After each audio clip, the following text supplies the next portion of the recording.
Hey everybody, welcome back to Terminus, the crushing on the plug next door of extreme metal podcasts. I am the death metal guy, aka Fenriz has a new trad metal project called Coffins Storms, which we will not be covering. And I am the black metal guy, aka world's best uncertified cave diver. Dangerous, but very masculine. By the way, I didn't make up what I just said. He has a new one? Yeah, it's called Coffin Storm, and apparently it's like a trad metal thing, and apparently he does very silly vocals. You know, great. Is that like Fenriz's thing? He's doing like ironic vocals on all this shit now, and is that like how he stops any like actual critical assessment of the music now? It is a good sort of preemptive move. Yeah. It's a defensive joking posture when you're not confident of the quality of your own work. Yes. Weird, yeah. It's with the guys from Ara Noir and Necromantheon, so these other sort of Norwegian thrashers. Okay, so they got drunk and put out an album, and again, didn't I say this about? God, there was some other like big thing that came out that I said this about. It's like, you could just like not put this out as a big album. You could just do 100 copies on tape. We talked about that. Yeah, I can't remember what, but yes, it was like this would be fine as a tape, but if you're going to put it out as a record, it's like we have to criticize it. Yeah, we have to. But we won't be criticizing Coffin Storm. No, we won't. Sometimes the only way to win is not to play. This is Josh from Defeated Sanity, and you're listening to Terminus Extreme Metal Podcast. Ladies and gentlemen, we've got a really stacked lineup for tonight, but we know what you're all here for, so we're putting it right up front. It is the new record by the one and only Return of Darkness and Evil, Mutiilation, with Black Metal Cult, out now on Osmose Productions. The past year or two has just been unbelievable in terms of, bands that we love returning and putting out new material. And the new Mutiilation record came completely out of nowhere. I was under the impression when I first heard about this that this was going to be released later this year, but it dropped seemingly by surprise just about a week ago.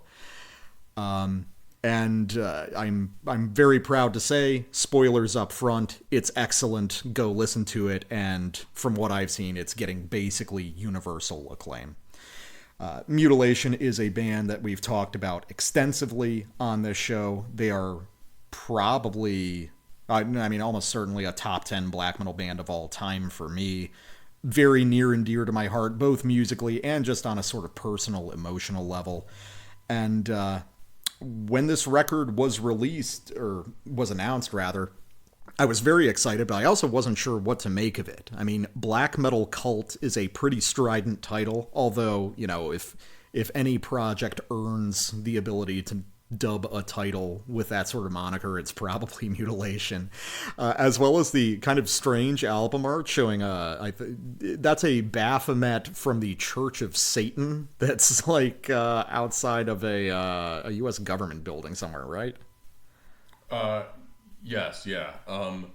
It might be in a U.S. government building, and there's a whole sort of discussion one could have on why on earth he went with the Church of Satan, right? I think you've got good ideas about that. Cool. We'll return to it, right? I mean, people, if you're listening to the show, you probably understand the Church of Satan is not Satanist, and you could call them Christians. Right? Yeah. But it's and Meyna'ch of all people would know this. And so we can return to that later on. Yeah, definitely. So, talking about Mutiilation is interesting because there's kind of two layers of Mutiilation fans. You've got people like me who are just really dedicated and love the whole discography and can talk about it extensively. And then you've got a lot of people who enjoy Mutiilation, but primarily as like black metal classic status. So they've probably heard Vampires of Black, Imperial Blood, and Remains of a Ruined Dead Cursed Soul, which are like the most obvious big early Mutilation classics, but maybe they haven't heard the mid and later material. I think if you're coming from that camp where you're mostly just familiar with the first couple records, this might sound like a big departure, but if you're more versed in the discography, this is a very direct follow-up to the band's last full-length album in 2007, Sorrow Galaxies, which is a record that I love and is very popular in the sort of hardcore Mutilation fan base, but is kind of forgotten by a lot of other people. Very popular in the hardcore Mutilation fan base.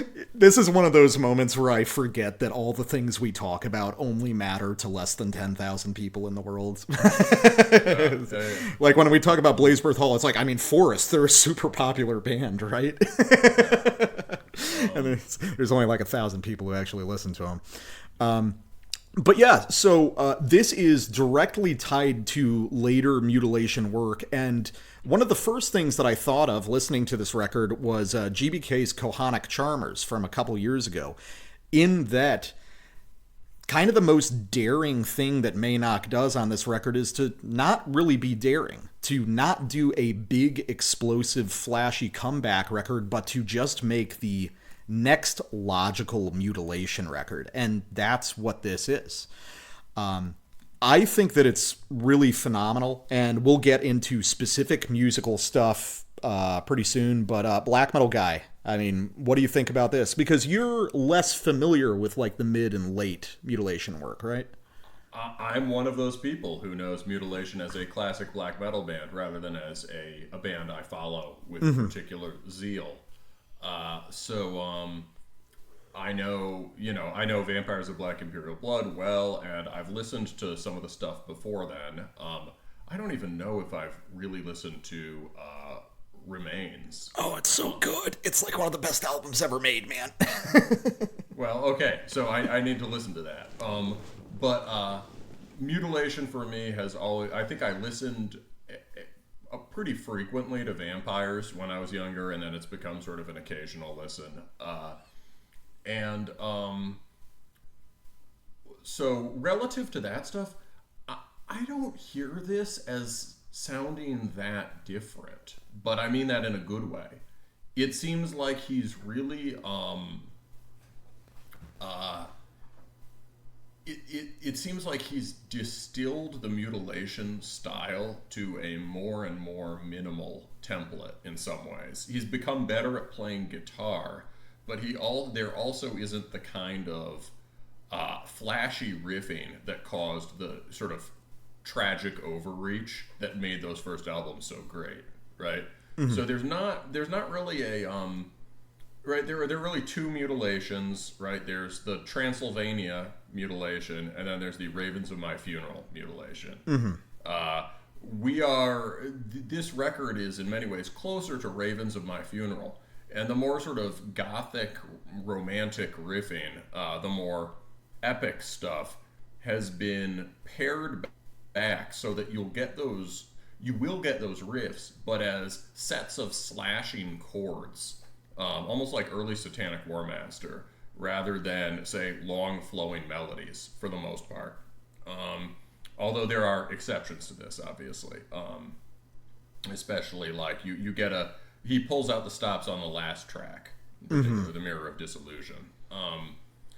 But there's been kind of a reduction of the essential elements, but I feel like the most abrasive, stomping Mutilation stuff is still very essential on Black Metal Cult.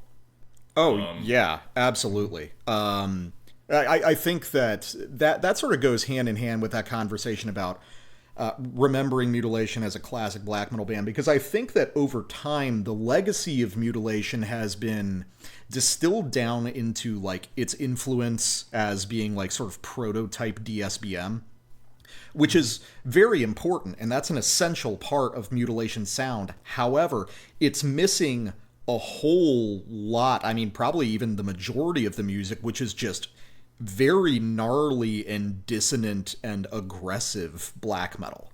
And that's really the center of gravity on this album, is that faster, more aggressive, more thrashy stuff that was always important to the band's sound, but has been sort of forgotten over time. The early stuff, like Hail Satanas, We Are the Black Legions, a lot of those early songs are basically thrash songs. Yeah. And there's nothing that sounds sort of overtly chuggy on this record, but there is a fair amount of palm muting, which might throw some people for a loop. I mean, the other way that Mutilation has been taken, right, is as the sort of basis for the nowadays vampiric black metal via bands like Sanguine Relic, or and those, and you know, for those bands, it's the most elaborate riffing, as you would say, the fainting vampire riffs that are the most important. And so this is a pretty strong rejection of that interpretation of Mutilation. Mutilation aesthetically, you know, a lot of the timbres and the aesthetics and the overall vibe was taken by a lot of, you know, sort of IG black metal kids. The parts of the music that they consider the most stereotypically French, when in actuality all of Mutilation sounds very French. It's just sides of French black metal that aren't as popular in the zeitgeist anymore. Right. One thing you can really hear here is how Mutilation turns into Peste Noire. Yeah, that's interesting. Elaborate on that. I think I know what you mean, but I'm interested to hear your perspective. Well, it's, I mean, I guess we would all know that Mutilation and the LLN would have influenced Peste Noire, but this sort of, the scraping and stomping quality makes this album a pretty tough record. When he blasts, it's sort of sawing blast beat, sawing trem. There's a grindy quality that you get on the early Peste Noire stuff. And yeah, it's generally tougher than you might expect. I don't know. I mean, you've also got the, you know, he also throws in the fall of Islam, right, to throw off the people who assume this is just music about vampires having feelings. There's a, and you know, hearing this sort of, hearing Mutilation with the more in-your-face production and more coherent performance, I think that's really what highlights the similarities to Peste Noire, right? It's this sort of, this is a more in-your-face band, and you can, and now the version of the kind of decadence and melancholy and wallowing in degradation that you get on Mutilation, you can now hear being more closely related to the sort of abject side of Peste Noire. Yeah, I was going to mention that as a point of comparison, which is, you know, that Meyna'ch in his songs is simultaneously a fainting vampire in his lonely castle surrounded by bats, but he is also a drunken thug who's very tough. And it was the contrast and the way those ideas intersected with each other in interesting ways that I've always found so awesome about Mutilation. Like, Mutilation really just is Meyna'ch's personality put to music, I think. You know, it's a total auteur kind of thing. And everyone's kept with the fainting vampire stuff, and a lot of people have kept with the sort of drunken French hooligan thing, but very rarely have you found the two merge together.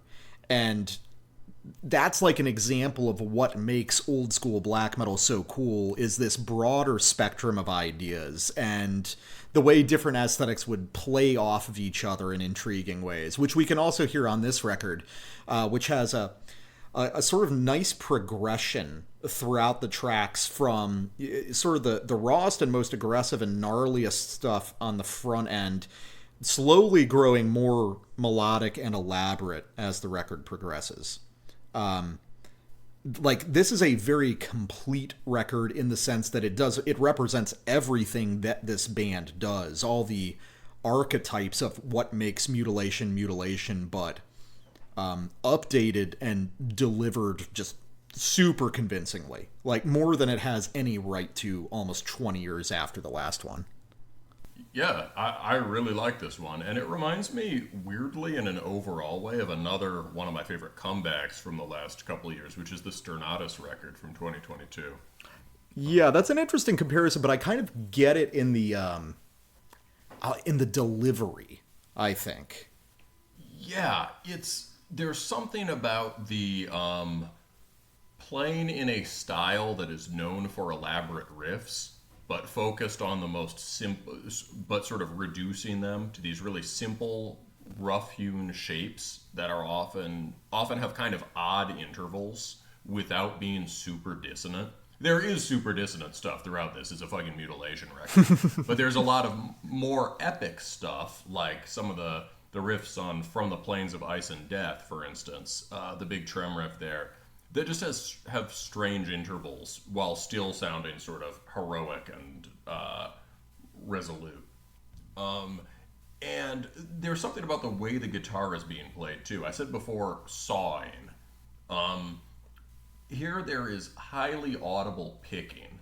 And although the performance is obviously much cleaner than his older stuff, the legacy of the old Mutilation persists in that you can hear the effort here. Yeah. You can hear him working for it. Yeah, there's records that we cover where we talk about how sort of like laid back and confident the performance is, and this is the opposite. You can hear him sweating over these fucking riffs, man. Yes, and not like most of these are riffs that are well within his. You know, they're all within his technical ability, but most of these are not riffs that, as on a note-by-note level, are challenging for him. He's straining to just smash them out of a good guitar, and you can hear all the sweat he's putting into it sort of depleting him. And this is important to the philosophy of the band, right? In making the album, in making this record, Mutilation is killing Meyna'ch. Yeah, and that's like, as you said, that is crucial to like the ethos of the band. Mutilation has in some way always been like mediated by Meyna'ch's technical skill on guitar. Mm-hmm. And that's one of the reasons that early Mutilation sounds so good, because he's so bad at guitar on those records, because he's fucking trying. He's not a guy underplaying. He's a guy desperately attempting to realize these sorts of beautiful francophone vampire melodies, but is just like technically not capable of fully pulling it off. So you get these squawking sour notes that end up becoming this wonderful corruption of this beautiful scenery, and that became like essential to the quality of Mutilation itself. Like, you can't cover an early Mutilation song because you play guitar too well. You're not hitting the right notes because all the right notes are all the wrong ones. Right. In fact, it would be difficult to figure out what the right notes are with many of those riffs. Yeah. Like, if you attempted to play the riff properly, you would play the least weird version of the riff, which probably wasn't the riff. Yeah. It's like there's a joyful, youthful naivete to early Mutilation, but it just, it's what makes that music sound so tormented. And that legacy continues here. I was talking to my girlfriend about this record. I was listening to it in the car with her, and I said that one of the things that always strikes me about Mutilation is that Mutilation's music sounds like it is brought into existence against its own will. Yeah. Yeah, there is black metal that is lively and exciting, or even like powerfully life-affirming in its aggression and hatred. Mutilation doesn't sound like that. Mutilation is zombified, truly undead music. A skeleton that rises from the floor and attacks you has no energy to it. It is animated by an outside will and forced into action. And that's what Mutilation sounds like to me. And it's awesome that this record still sounds like that so many years later. Yeah. It's the you can hear there's a sense that the persona Meyna'ch puts forth, right, is of, and you can see it throughout the lyrics here, is of someone who, in essence, doesn't want to wake up but has to anyway. Yeah. Right? He's compelled by something. He's compelled by something beyond him to continue existing. And you can hear that in the music too. Yeah, and for those who haven't read it, the lyrics are fucking awesome. I am a huge fan of Mutilation lyrics. I should probably get some tattooed on me at one point. I do have a big LLN tattoo, but I need a Mutilation specific one. And the lyrics are like kind of classic Mutilation stuff, as well as just sort of ruminations on the black metal scene itself, which would seem kind of corny coming from anyone else. But the way he describes it, the way he writes, is just so fascinating, and it's like bluntness and vulgarity positioned right next to really stirringly poetic stuff. I think it's great. But we should probably listen to somebody. Do you want to play a song about killing everyone in the world? Yeah, sure. So this is the second track, Homicide. And here we're going to the song's sort of anchored in a Ravens of My Funeral type stomp riff, but from that it rolls into a double climax. You'll hear him sort of ratcheting up the intensity into a thing that's kind of like a chorus, and then that introduces a riff that becomes a bass line from which he produces a new chorus. That is the thing that really has the chorus of the song, or the sort of the climax of it. So this is structurally pretty cool. It's just, he's just not letting up. And it's more sophisticated in the way it's written than your average black metal song, which will go to the big riff and then take you back to the verse.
rolled that one a little longer than planned because it was sick. Yeah. He's the only guy who could, like, in 2024, pull off the chorus of kill, kill, kill, kill, and make it land that hard. Kill all humans. In somebody else's hands, those are Guar lyrics, right? Yeah, here you fucking believe it, though. So, what makes this so good? Well, you get that initial sort of explosion, and then it introduces this really weird riff. Da da da da da da da da da da da da da and that's a good example of the kind of thing that reminds me of Sternatus, as a weirdly shaped riff. And part of what makes it weird is his willingness to sit on a note, not just to drone it for a really long time, but he'll complete a phrase, da da da da da da da da da, and introduce a sort of what's clearly supposed to be sort of a new note that is the same note, right? Using purely rhythmic punctuation. Yeah. And he's writing the riff on a kind of long wavelength. And so that is pretty cool. It works really well to build tension, and while also providing a kind of its own kind of melodic value. I mean, that riff, that transition riff is more than a transition. It's kind of it's pretty driving and kind of epic on its own. And then you get the chorus where he lights into this kind of mayhem riff. There's a lot of mayhem throughout here, maybe more nakedly than on his old stuff. Yeah. And he uses sort of old school romantic symphonic techniques for generating drama, like something you'd get in like Berlioz or Mendelssohn or something. He gradually speeds up the phrase until, the riff narrows to that half step, and the half step comes faster and faster and faster. And then the thing that makes it so good is the way that it then pulls back after that. It sort of, you end up with this kind of roiling double bass passage that takes that energy that was building up to some sort of release and just doesn't sort of, instead of releasing into the obvious thing, the energy is just sort of contained. It just starts cycling back on itself and fuming for the next release, which then then you get another run of that big mayhem riff. It's really well structured, and he's working on a unit beyond that of the individual riff, because he's targeting each of these sections towards the next section and the section after that. Yeah, the way, and this is something that will relate directly to my first sample, the riff sequencing on these songs is really interesting and subtly organic in a way that is kind of new to Mutilation. Toward the end of the sample, between those sort of two chorus blocks, that flickering little trem riff that he just plays for 8 seconds as an interrupter between the two sort of main chorus blocks, which links the two of them together in this very naturalistic way. It doesn't feel like just an artificial entry. It is a small melodic idea, but it has content itself. That's really sophisticated, and that's something kind of new. Mutilation has always been sort of blocky music, but clearly a lot of time was spent just on arrangement on this record. And I think it really pays off. That passage you're talking about is the one that I was talking about with the rolling double bass. Yeah, right? yeah. Sort of, yeah. This is definitely not blocky. It is not written in the typical underground riff style. No wonder it took him so long. Yeah, I can imagine these actually taking a very long time to write. Although I've always kind of felt like that with Mutilation. Even like the sort of bare bones and primitive early stuff felt like it took a long time. No, I think you're right about... I guess I don't know the early 2000s stuff well enough to sort of compare, but the Vampires of Black Imperial Blood definitely sounds like it took a long time to write. That's part of what makes it that's part of that sense of striving, right? He's put an incredible amount of work into the songwriting. He has a highly developed melodic and harmonic ear, and yet the record still comes out as this sort of mangled mangled horror. But yeah, you can totally hear a length of time in those compositions, even on the early stuff. Definitely. So my first sample, we're going to go the next song, From the Plains of Ice and Death. And this plays directly into what we were just talking about with the sort of naturalistic songwriting design.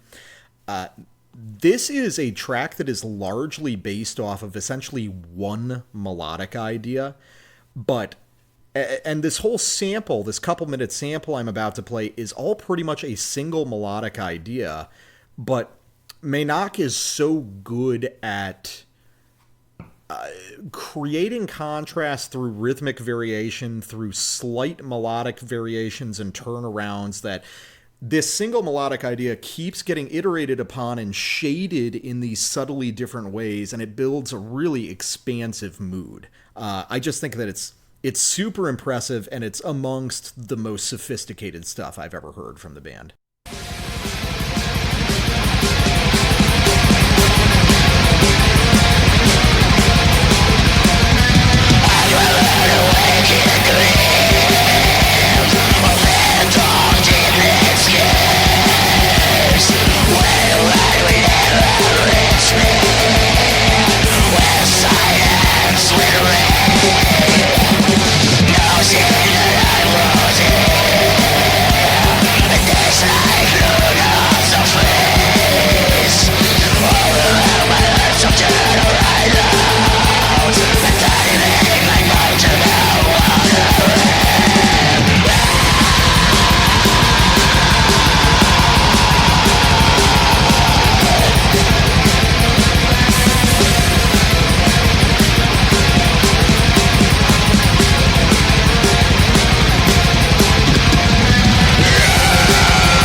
While I was listening to that, I figured out the right way to talk about it. So what you're hearing there is a kind of riff that I just don't think younger guys can really make.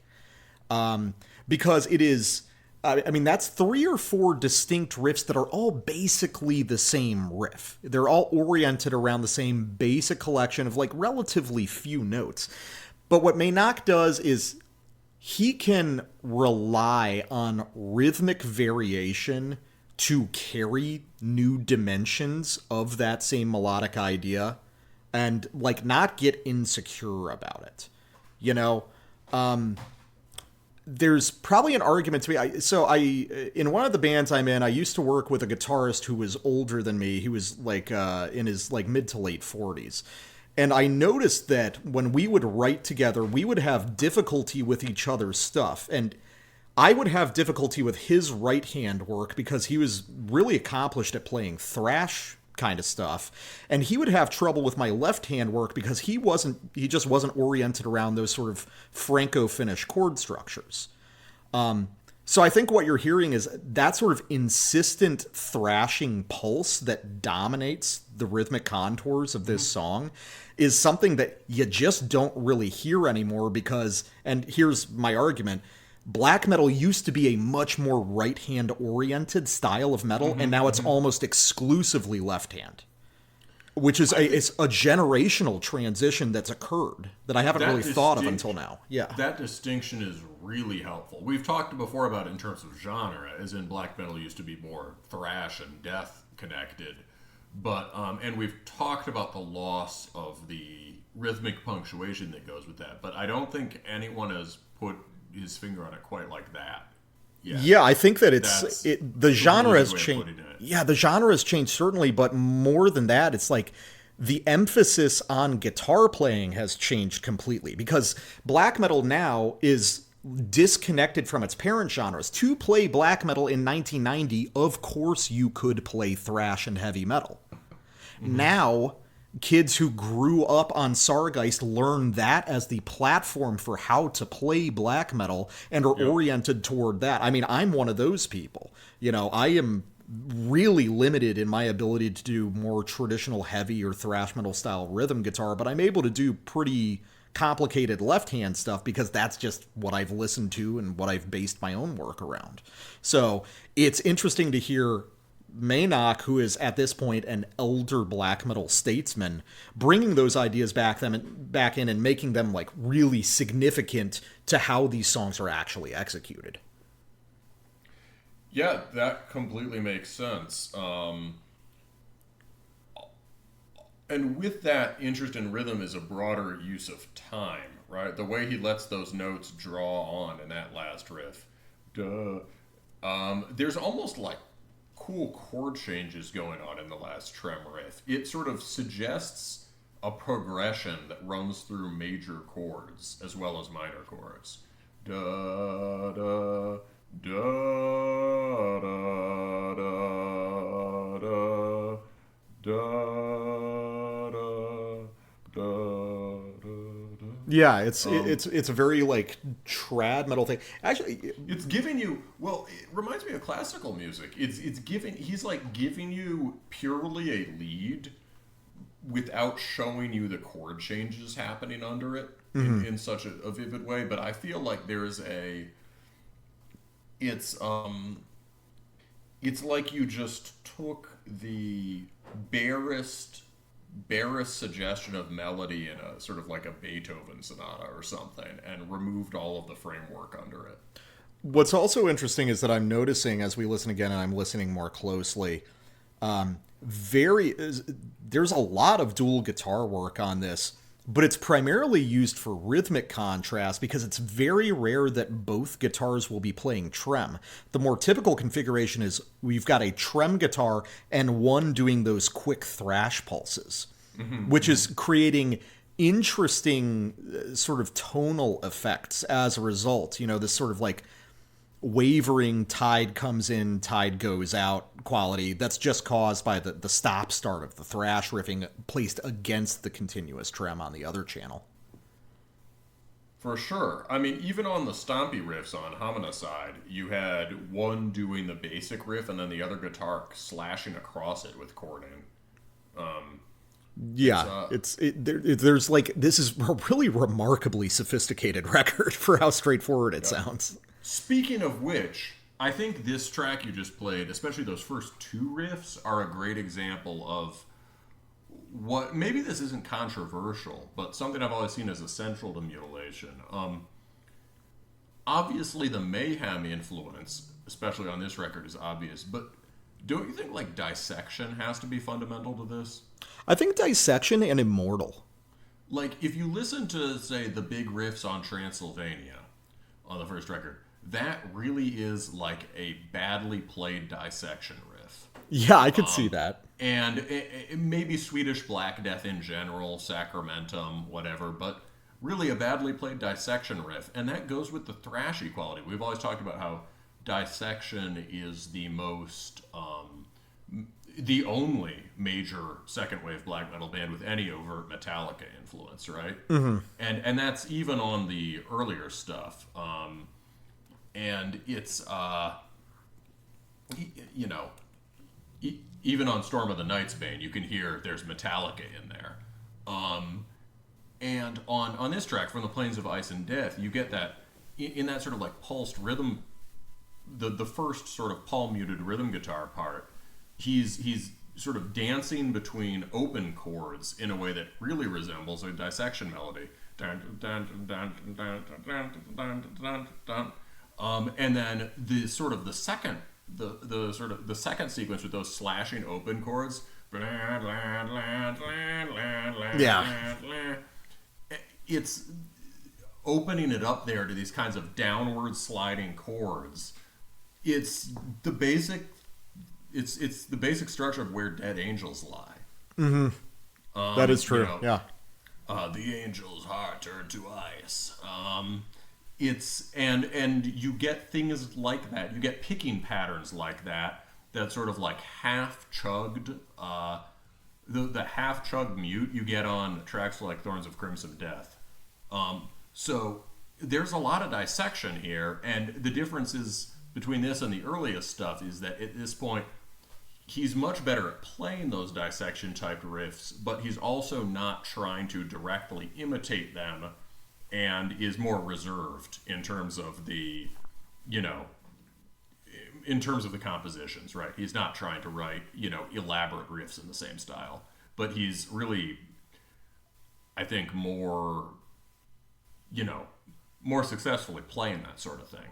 Yeah, he's found a happy medium between the ambitions and the technical skill, and on this record you really hear them like syncing up in full.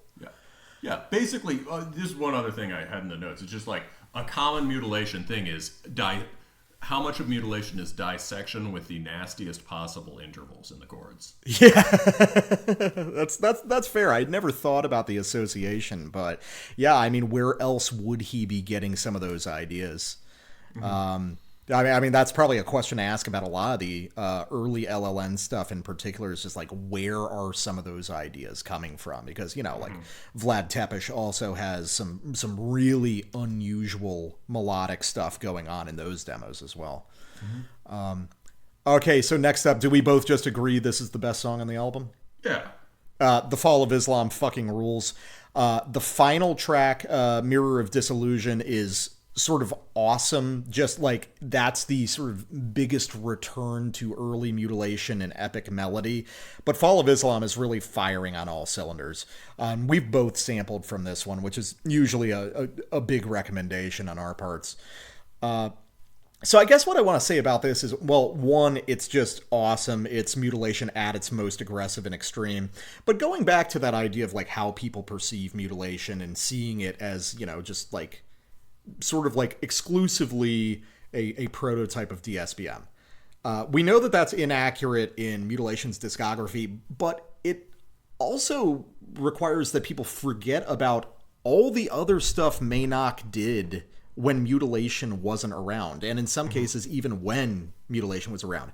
Because really, outside of Mutilation, Meyna'ch has primarily found himself in bands that are just like really nasty, aggressive, blasting, like necro French black metal stuff, like Malicious Secrets and Hell Militia. Like, Meyna'ch likes Marduk a lot more than is immediately apparent to a lot of people who are only familiar with early Mutilation. And I think on The Fall of Islam, it comes out really distinctly, and I hope that this gets people to maybe check some of those other projects out, which are really cool as well.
I don't often talk about riffs like this on the show, but holy fuck are those good. And those are, you've talked about like a necro tone. Those are like the only word I can use to describe those riffs is like necro, which is like not even a word that we even use in talking about black metal. We're really showing our age using that one. But what those are completely authentic French black metal riffs, just from a side of the scene that's like completely forgotten now. Like 2000s French black metal before the sort of Seigneur Voland Renaissance era sounded like that. That's like Antaeus. Yeah, Antaeus, like, right before Orthodox black metal really congealed into an idea. That late 90s, early 2000s French trenchcoat sound is fucking sick, man. There's a lot of stuff on old Mutilation, or rather, I guess, mid-era Mutilation that sounds like that. And again, Militia Secrets, Hell Militia, Antaeus. Fuck, man, there were some others. But the early Aosoth records have that kind of sound. Yeah, early Aosoth, and there was not even, God, what's the other one? I'm not that into them, but they definitely have that sound. The German one, Catharsis kind of sounds like this too. Yeah, kind of. Yeah. I mean, they're a little bit more hewn to like second wave tradition, but presented in this war metal style. But you get the general idea. Mm-hmm. So yeah, I love just the sheer ferocity, and I love the philosophy of like what he's basically doing is playing like simple Marduk style power chord riffs, but with really fucked up chord shapes. Like he's playing like a power chord riff, but with all minor thirds or something like that, which is how you get that really grating, horrible, sour quality to it, while still essentially conforming to like the outline of a Funeral Mist riff or something. It's a really cool technique, and I wish more people would do it. And obviously at the end of that sample, throwing in the chant is so awesome. And I like how the riff under it indicates that Meyna'ch heard that chant and then built the riff around it. Yes. Like that wasn't a coincidence. He didn't have the riff and find that sample. He found the sample and then he made the riff. Yeah, the thing is he is clearly, especially the part under the riff, he's clearly written around it. And it's not used like, okay, you could do, I don't know. I mean, I'm sure other guys have sampled Musaeans. I bet there's a Musaean sample in a Nordvried record or something. Yeah, right? probably. But there it would just be used as a kind of exclamation point. Right, this kind of like a sample that's thrown in there to start a song or in the middle as this kind of fuck you punctuation. Yeah, or like GBK using klezmer music. Yeah. Yeah, it's like it's either a sample played for a dramatic musical and rhetorical effect, or it's basically a joke, mm-hmm. right? And it's not like integrated into the music. This is completely integrated into the music. And it shows an interest on a musical level in what's going on in the Musaean call. It's just so cool. This has such like awesome like fuck you 2000s black metal energy. Yeah, absolutely. That riff is vicious. Yeah. I was trying to think. I was trying to think more about what else is idiosyncratic about the rhythms on this album. And let me try this on. When he's playing pure tremolo riffing, the rhythmic ideas are disconnected from thrash metal. When he's doing when he's doing rhythm riffing, eighth note stuff or palm muting, there's thrash all over it, right? In the way that he does those sort of like pulsed half chugs. Mm-hmm. But like one way the shapes of the riffs are so unusual is that when he's writing trem riffs, he's not writing them in shapes that are derived from thrash metal. So if you listen to Panzer Division Marduk, many of the riffs have this sort of thrashy shape to them, which is something we'll come back to with the Brodequin record, right? But, Marduk riff like... Mm-hmm.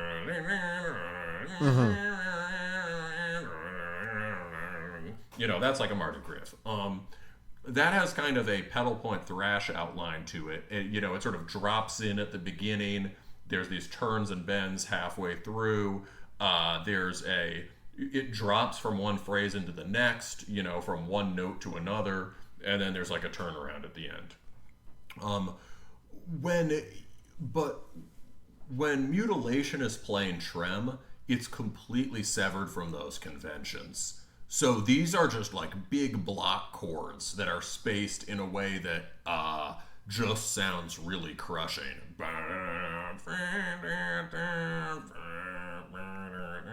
You can't really like turn that into a threat. I mean, you could, but it's pretty disconnected. I don't know, maybe that riff isn't the best representation of that idea, but I think on some of the weirder trem riffs throughout this, I think you can hear it. No, I get what you mean. And I think it's just indicative of a guy who has just been playing through all these eras of black metal. Because we have to remember, Meyna'ch like never stopped making music. He was like always active in a band, and he has been for 30 years now.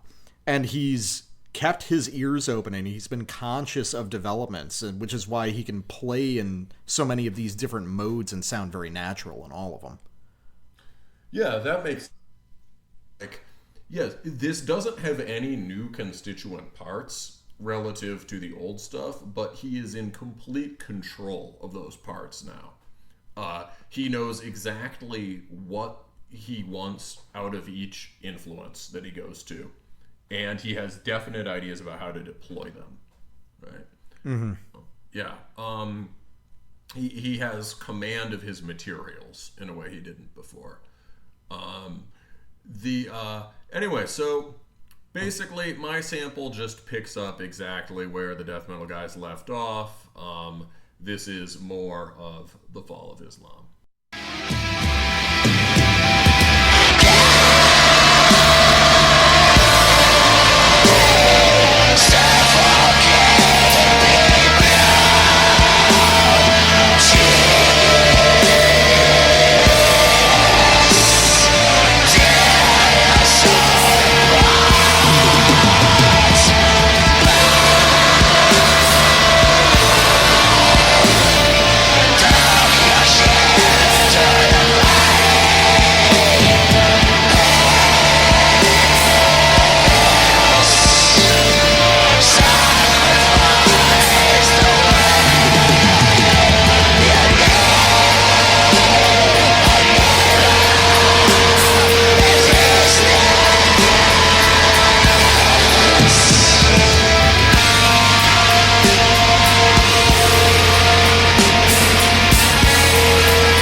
Classic Mutilation riff there. Beautiful. Yeah. So just as that last little riff, that's one of the only places on this record that those sorts of chords that are now stock in trade for people doing French black metal show up. The riff before it, though, how beautiful is that?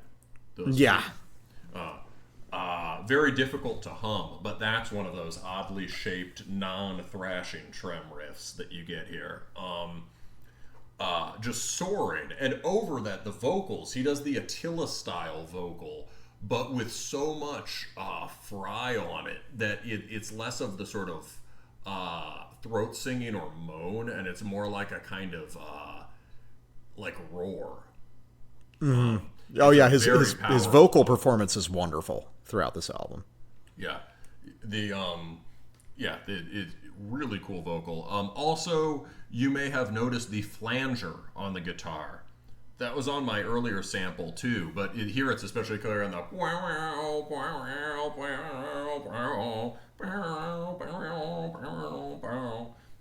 that lead that comes in over the trem riff towards after the blasting starts again. It is that really links Mutilation back to goth. There's direct influence from stuff like Christian Death all over here, which when you think about the sensibility of the band totally makes sense, right? That fascination with decay and abjection, but flanger has been almost banished from the technical arsenal of metal. So hearing it used here in a way that doesn't make us laugh is pretty cool. Yeah. And yeah, so also I guess we could talk about that long sort of off kilter chorded middle passage, that the slow stuff in the middle of the sample, that is that's classic. That's the Mutilation that produces DSBM. Yeah. Right? And it's also, I think, a place where you can really hear the link to La Sane de Siècle and the early Peste Noire stuff. In that blend between the sort of like drunkenly meandering arpeggios and then the explosion of hooligan fury right after it. But yeah, so let's talk more about what this song is about. So this is, I mean, I guess in a sense, getting a little more topical, although one could argue that anti-Christianity was topical for the original black metal, for the original Norwegians and French. This is, there are a lot of different ways you could take this song, right? And what strikes me about the fall of Islam is that it's the confidence of the utterance, right? There's a supreme confidence to these lyrics, a sense that the normal angle might be like proud pagan warriors of the north, let's cast out the invader, right, or something like that, right? Smash the desert god, blah blah blah. There's a bit of that here, but the dominant sense is that Islam is already undone, and it will. Here's a quotation from it. At the twilight of a dying Christianity, next masquerade is gonna fall from grace. There's this seeming, especially if you're in Europe, there's this seemingly cresting wave of Islam as the next great religious movement and cultural tendency, right, overtaking the continent. But in this song, there's this confidence that this seemingly swelling wave is already succumbing to the same entropic forces that have consumed Christianity. Right? It's there's this sense of there's Mutilation's celebration of decadence, but as not just as something that's self-inflicted, but almost as a weapon, or as a curse. Right? Yeah, I like that. There's right. Meyna'ch is not a pure nihilist, or he'd already be dead. Right. This is a guy who puts his money where his mouth is. If he wanted to die, if he thought life was not worth living, and everything was meaningless, he just would have John Notfighted himself. Right. He obviously thinks certain things are cool and worth sticking around for. Right. Obviously, drugs, fucking, strength, weakness, violence, suffering, ecstasy, all that devil stuff, right? And, maybe in a certain way, France. Although that's not something he talks about, but it's very French music. And in a way, it's like he seems to welcome or at least embrace modernity as this process that is gradually devouring all the shit that he thinks is gay. It's modernity consumes the universe. Modernity consumes the universe and ultimately even itself, right? And so as Christianity produces humanism out of itself and is digested by humanism, and even as this happens, Islam lines up to take its place, and Meyna'ch's curse is, you too will be digested. There's this trust in rot. He has this sort of this faith that this new wave of Abrahamic religion will succumb to the same phenomena. And I think that helps explain the bizarre choice of cover art. Obviously, right, there might not have been a systematic intent behind this. Artists just do shit. But it's our job to try to figure out how it all fits together, right? He surely understands that the Satanic Temple is exactly the kind of secular humanist, implicitly Christian kind of stuff that black metal has always hated, right? That's what they meant by false Satanism in the early 90s.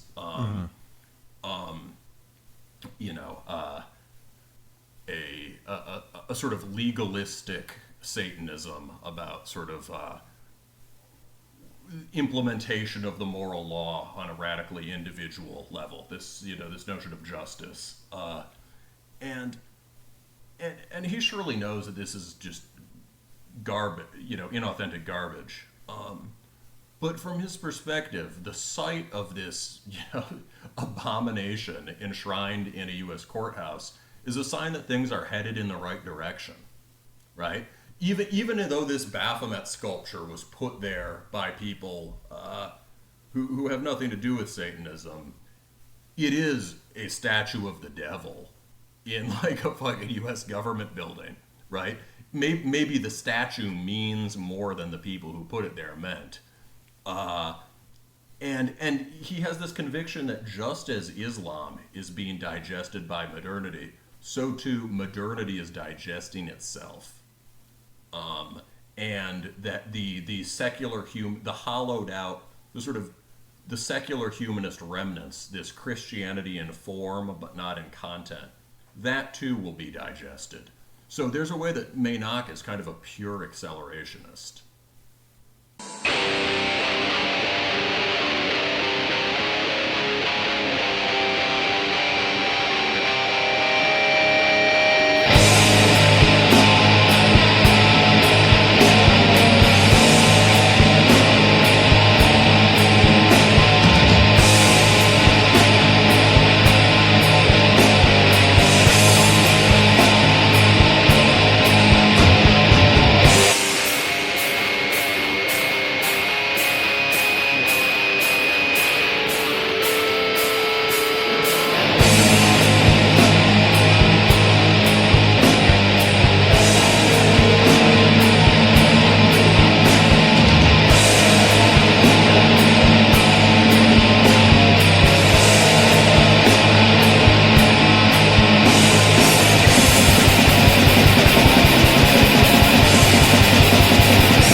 Ladies and gentlemen, we are back, and if one big return wasn't enough for you, we've got another fucking doozy on the plate, because we have the triumphant return of fucking Brodequin, with Harbinger of Woe out on Season of Mist Underground Activists. Fuck yeah, it's here. We knew that it was coming, but I wasn't sure exactly when, and I'm so fucking excited. 20 years after Methods of Execution, after many sort of what seemed like false starts, Brodequin is back with a new full-length record, and it's fucking sick. It's absolutely going on my year-end list, and it's going to be hard to make a better death metal record this year than this.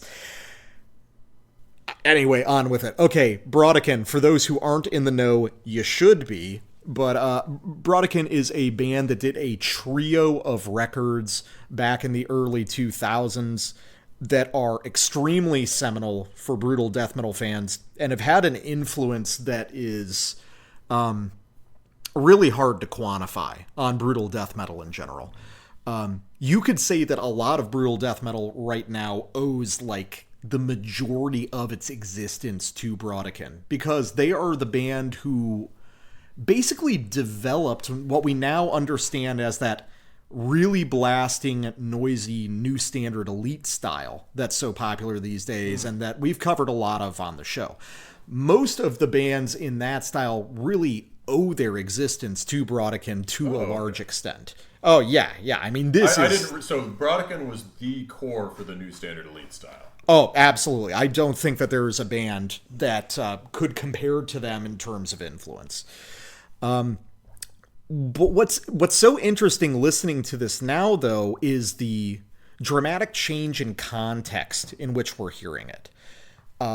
Brodequin, when it first came out, starting with Instruments of Torture in 2000, was notable for the sheer extremity of the music, the speed, the incredibly rough timbres, the even rougher production, and the willingness to sort of enter into almost noise territory with a lot of the music. 20 years later, Brodequin finds itself in a really different brutal death metal scene. Now, tons of bands have sort of taken the flag of Brodequin and advanced it even further down the rabbit hole. But what they seized on primarily were those aspects of speed and intensity and timbre. So what Brodequin is most interesting for now is the stuff that we didn't really notice that much in the first pass with that band, like melody and groove and song structure. Brodequin has sort of stayed in exactly the same place after 20 years, but emerging in this utterly different context, it just naturally leads the listener to examine different aspects of the band. A little bit has changed. The personnel have changed to a degree, and the production has changed substantially. This is, without question, the best-sounding Brodequin record of all time. And I wonder how much of an effect that has on the music. I had an interesting experience sometime last year. I was watching some of Nikhil from Anal Stab Wound's guitar cover videos, and he covered a Brodequin song. I forget which one. I mean, the specific one doesn't matter. But while watching him play it, I suddenly realized it's like, oh, Brodequin's like actually a lot more straightforward than you think. Yeah, listening to early Brodequin, it's easy to think of it as like hyper-technical music just because the actual notes on guitar are so smothered, it sounds like it's fucking enmity or something almost. But listening to Nikhil actually just play it out with a cleaner tone, it's like, oh, you can see how this connects very directly to much more traditional styles of death metal. It's really just the vocals and the really intense blasting and the rough timbres that make it seem so different. Now, with much improved production and clarity, you get to hear all those details that kind of slipped by the first time.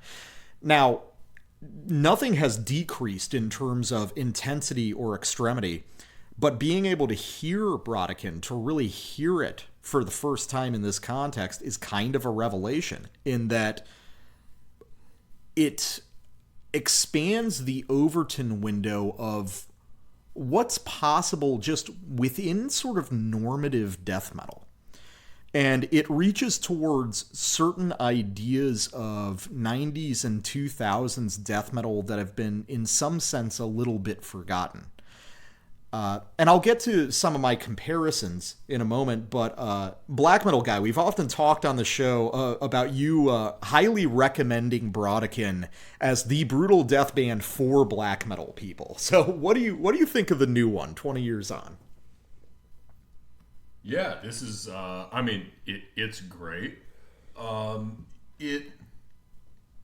Let's see. So one thing to start with is, for people familiar with the old stuff, back then when this style was sort of clawing itself into existence, Brodequin was widely criticized by more sort of traditional metalheads for terrible production, quote unquote, right? If you look back on old Metal Archives reviews, you'll see people griping about that. And of course, that's what made them sound awesome. Yes, right? yes. Let's make it clear. The it's guitars awesome. The guitars were so distorted that played at the tempos they were played at over the blast beats, it became noise, but not pure white noise. It became this just incredibly percussive noise that had some sort of melodic, some sort of tone to it, but it was sort of difficult to make out in a cool and mysterious way. Right, so some people complained about that, but that was an interesting thing. It's sort of inscrutability. Feature, not a bug. A true, absolutely right. The tone was awesome. This record is that production is seriously pared back to emphasize exactly what you just talked about. Right, it's like Brodequin recognized that they've spawned a bunch of bands who've pushed the envelope of intensity or whacked out tone or tone as noise about as far as you can go, right?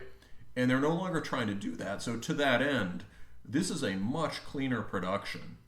I'd go as far as saying this is basically a perfect heavy guitar tone. Oh yeah, this record sounds fucking sick. This is what death metal on major labels should sound like. Exactly. It is not the most brutal or extreme guitar tone, and in that sense, maybe I'm a little disappointed by that. But I can't think of a guitar tone that is heavier or more viscerally satisfying. In terms of, I have a weird left field association for this record too, which is it reminds me of the Armored Angel, especially the later Armored Angel stuff, which has a perfect. Armored Angel is a band that was, the Australian kind of mystic death metal band or war metal band, sort of obsessed with tone and with right hand work, really intricate, really precise, fast right hand work, and their later stuff has just a perfect heavy guitar tone. This is kind of like that tone. Played. Armored Angel was kind of slow. This is, many times faster. So there's kind of this paring away of the noise to focus on the sheer heaviness of the sound and on the riffs themselves. As far as the riffing itself, I think this record really exemplifies a thing I've said in the past about this band that I think is now more obvious. I really hate to make an accusation of this gravity, but I gotta say, I think Brodequin are guilty of crypto-thrashism. I firmly agree. Yeah, and actually that's why they're awesome. Yeah. So we've talked before about where did thrash metal go, right? And obviously it's not in any number of corny retro thrash bands or kind of highly stylized black thrash stuff that will always have a following. One place it goes is, certain kinds of war metal. Another place it goes is certain kinds of technical and brutal death metal. Psychroptic on the one hand, and then something like this on the other. Mm-hmm. If you want to hear the energy of pleasure to kill, it's in Brodequin. Yes. Creator and the sort of clattering, downbeat, heavy, blast as fast as you possibly can till you're falling over yourself approach of Creator and Sodom is that transfers into Brodequin at even higher gravity. And now that they've pared the noise away, you can really hear that. So guitar-wise, a lot of these are traditional sort of Phrygian or thrash metal minor, as we say, riffing styles. They're riffs that would be familiar from maybe a Slayer record or any of those German bands. And at the same time, wouldn't be out of place on some heavy bands from the early 2000s. So let's get into it now. You've got some more to expand on this, but one band that it reminds me of is Marduk. A lot of these are more technical versions of Marduk riffs. Yeah, because Marduk likes to play with those slinky Phrygian ideas too. Yes, and leaping from the octave to the root and back again.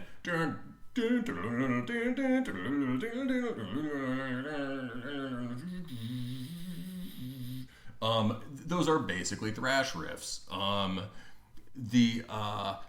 So Marduk has this thrashy rhythmic quality and thrashy note choice, and you hear a lot of that here. I mean, even the first riff on the record, really, on Diabolical Edict, you get a couple repetitions of a Marduk-like phrase, and then they finish it with something much more chromatic wandering in a death metal style, which is very cool. Yeah, that's sort of the primary contrast on this record is like big Phrygian or Aeolian riff into more traditionally like chromatic brutal death riffing and then back out. They keep playing with those two ideas. And really, I think some of the biggest influences on this record are sort of actually like big name 2000s death metal stuff that would have been very contemporary for Brodequin's first era. One thing, especially pulling on the sort of strains of thrash, is that this sounds a lot like a Vader or Chrysion record, just even more extreme. Yes, I was thinking Vader, and I'm glad I'm not crazy, and I'm really glad you mentioned Chrysion too. Oh yeah, well I've always seen those two bands as like two sides of the same coin, playing with a lot of the same elements. We did a bonus episode on them. Yes, we did. And, Vader, I think, is a really good example because, in a couple ways. One, because that is a band that is still 100% a thrash band, as well as 100% a death metal band. And it also understands certain things about the parameters of death metal that I think have been forgotten.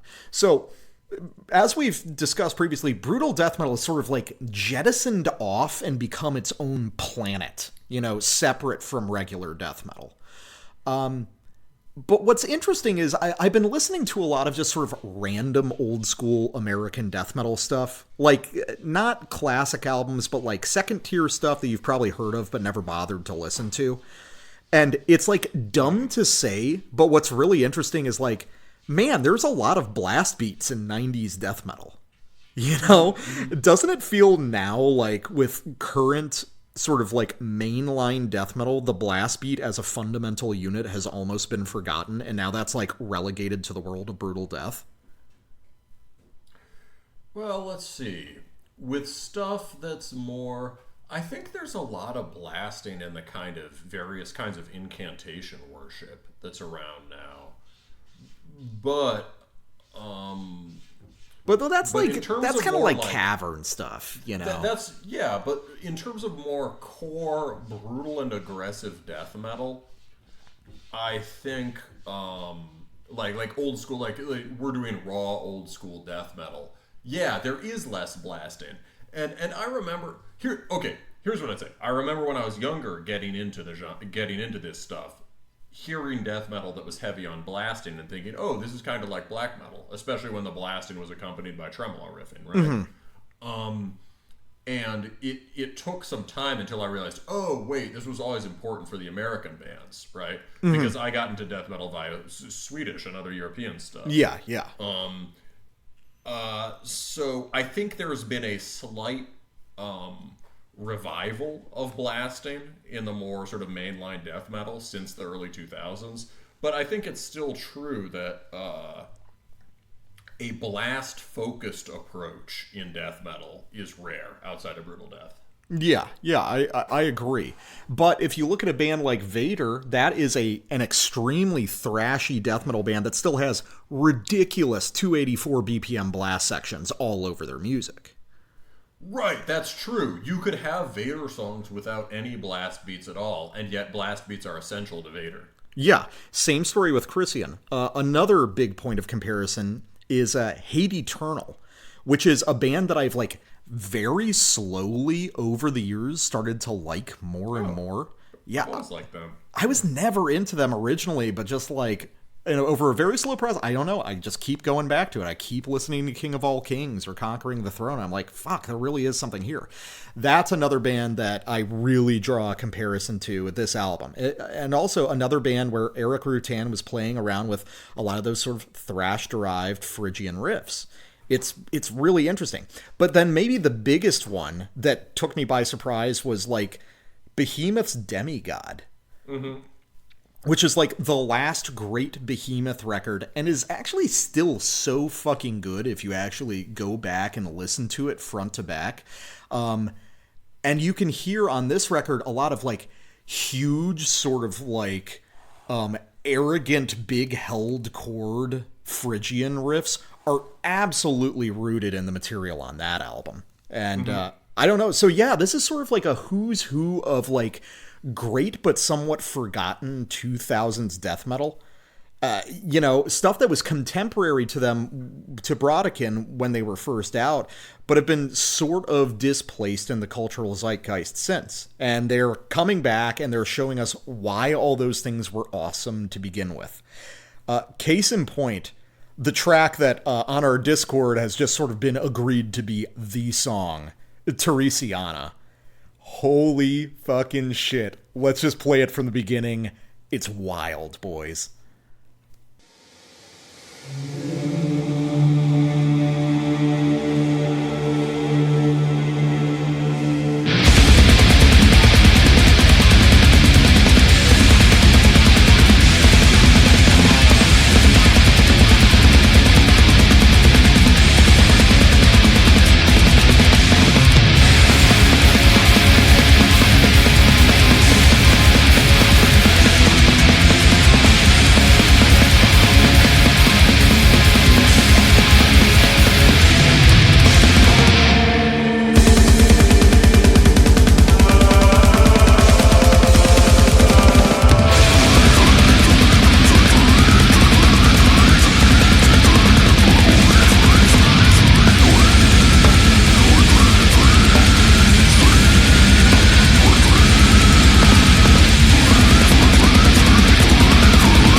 The black metal guy will back me up when I say that I grunted, "Oh fuck," 3 times over the course of that 2-minute sample.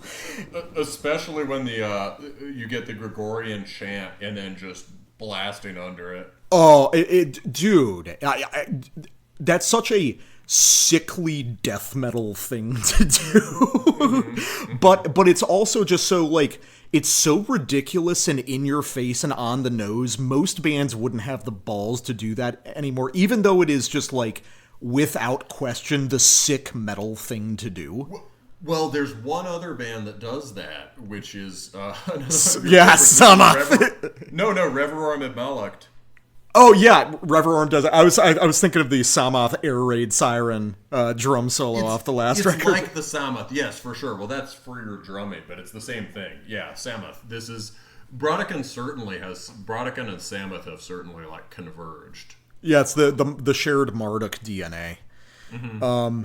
So yeah, obviously just fucking immense. What's shocking is that, like, Brodequin, a band known for sort of indecipherability, granted better production, reveals insanely catchy riffs on basically every song. The opening riff on this is one of the just, like, all-timers on that record. Just like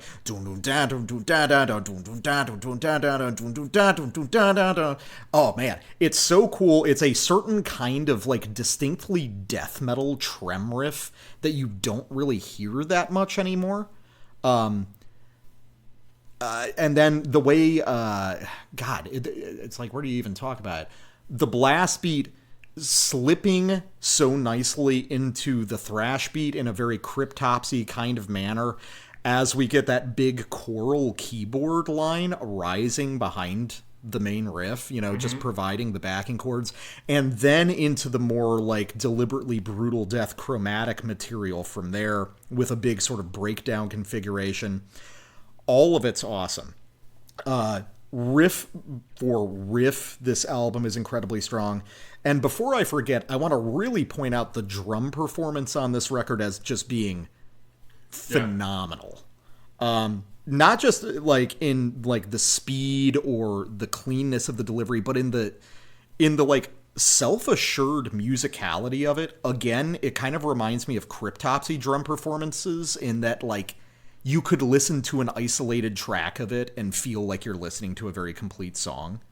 And I think that one of the primary influences was Inferno's performance on Demigod by Behemoth. There's certain ways this guy is the sort of odd man out who wasn't in the original lineup of the band, Brennan Shackelford, who's a younger guy at 27 compared to the other members. Something about his performance in the way that he uses cymbal accents and the sort of like rolling dominant confidence of the performance, very similar to Inferno on Demigod. I think it's awesome. So we've talked before about there's an art to, you can play blast beats in a way that sounds kind of static and heavy, or even sort of grandiose and slow. Or you can play blast beats in a way that makes them sound fast, right? This guy does one further. Not only does he make blast beats sound incredibly fast, every time he changes beat, it sounds like he's playing faster.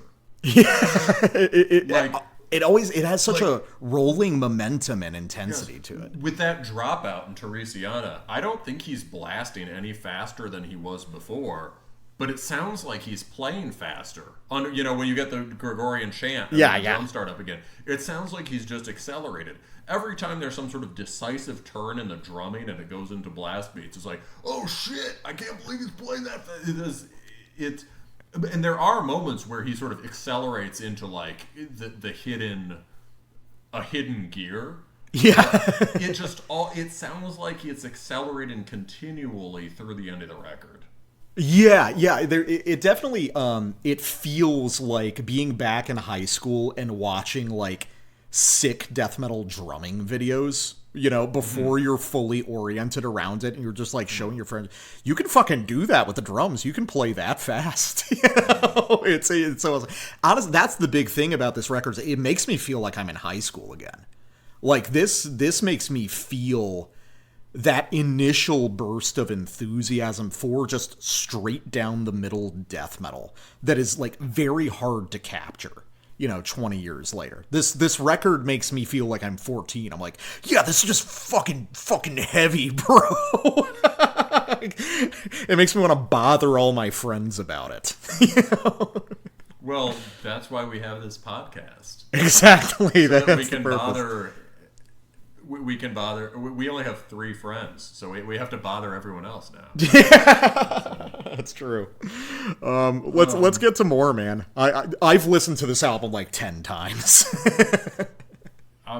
Yeah. So this is picking a sample is obviously hard. Of Pillars and Trees is also a great one after Teresiana. That's one of the longer tracks. I figured Tenaimon is really intense. Tenaimon is excellent. I considered sampling that, but here I want to go to one of the slower moments on this record, up through the middle, I think are good, but more in a sort of just like, that's a satisfying burger kind of way. Once we get to Maleficium, you get a slow part that's a real standout. And I use slow in heavy scare quotes. This song is structured in a way that I think you've said is sort of typical in death metal, where you have like a main riff in brutal death, rather, where you have a strong main riff that's kind of the anchor, and then you get a different digression off of that main riff, and then you return to it. We're gonna get a short burst of the main riff, which is trem and blast, and then this huge mid-tempo section.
So the highlight there is obviously that riff that plays between the sort of really heavy eighth note chug and then that tremolo slide.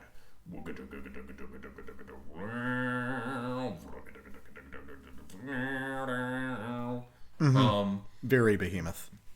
Yeah, so that's a great example of right hand work completely defining a riff, right? Mm-hmm. You've got this incredibly percussive attack at the beginning, and then the sort of the basic, I don't know, the basic rhythmic block of the riff changes halfway through. There's so much control that you just shift from a chug riff to continuous trem with this sort of sliding bend, right? Slide up to the octave and then back.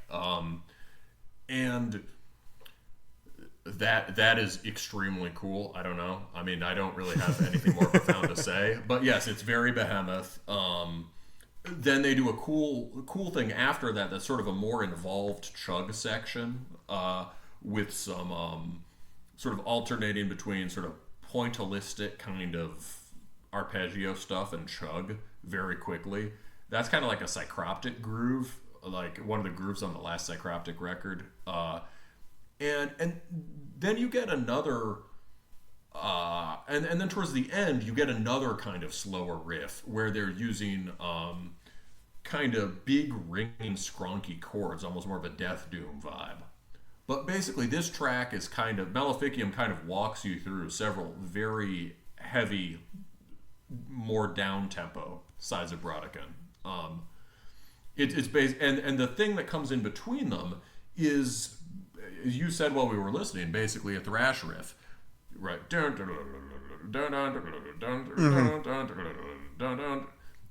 Yeah, because it's like a modulation of the more chromatic brutal death riff that you're hearing, that sort of like pointillistic palm muted eighth note stuff, that what we now think of as like standard brutal death riffing, although like Brodequin's one of the bands that invents that essentially, and then we get to hear this version of it moved up a fifth, and then it's like, oh, this is like a death thrash riff secretly. Yeah. They do play the riff up a fifth, which is a super thrash metal move. So you have the just huge breakdown sections that are woven in around this kind of aggressive thrashing. It's a great song. Yeah. All right, let me get to another one. We're gonna listen to Seven Nails, which was actually sort of one of the preview tracks on that 2-track EP. That's the other song, man. I like when I listen to it. Teresiana and Seven Nails are so obviously the highlights. Oh, dude. Yeah, so Seven Nails is awesome. It's incredibly brutal. This one's very Chrysian to me. And I also like it because it's the shortest track on the album. It's just a couple minutes long. And I think it's good to hear one of these songs from beginning to end. This is a really compact record. This is 10 tracks in just over a half hour. And I'm really impressed at how complete all of these songs sound. You know, when you first get into extreme metal, you get really impressed by these like huge sprawling 10+ minute numbers. But as I get older, I'm more and more impressed by guys that are just able to make super complete sounding 3-minute compositions. And this one's done in 2, which means it's at least 50% cooler.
Astronaut holding astronaut at gunpoint meme. Wait, so it's all thrash riffs? Always has been. Yeah. It's like, dude, all of those are just fucking really cool thrash riffs. Yeah.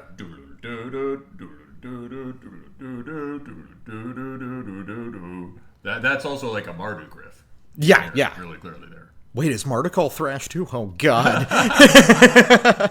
Wait, I have to go burn every record in my collection except Iljarn's Forest Poetry. I need to get into the Wait, laboratory. that is thrash beats. Yeah, we're doomed, man.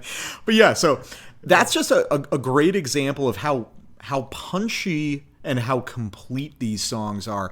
There's little cool hooks in every song. Right? You know, I'm becoming a pop fan in my advanced age. You know, I like things with hooks. I like songs that are memorable.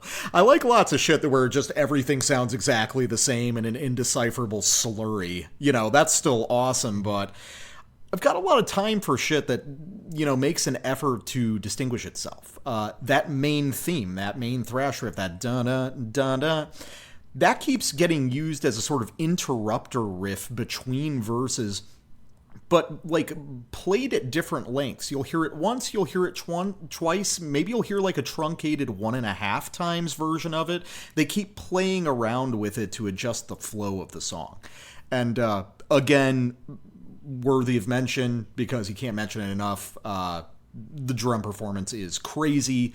I love the way you can stop on a dime and accent those sort of oddly paced riffs in really cool, novel ways. This is such a fun record to listen to. It's, like, oddly refreshing.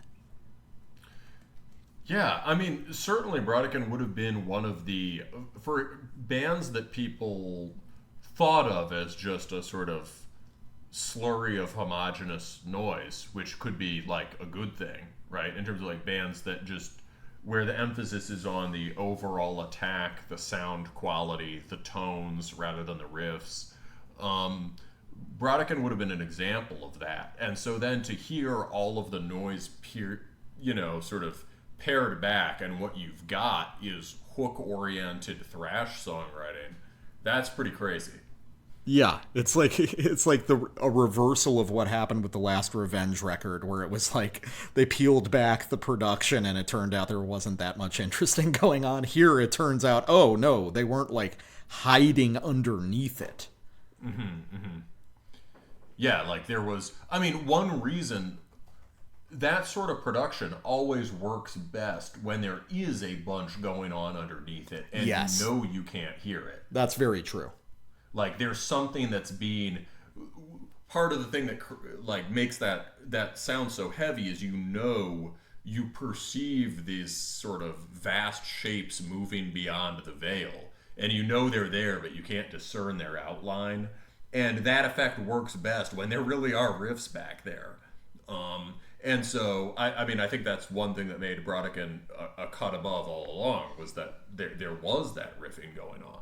Mm-hmm. I mean, this is definitely true in black metal as well. You know, no matter how obscure the production, there better actually be a melodic idea behind it, or it's just cryptic goo.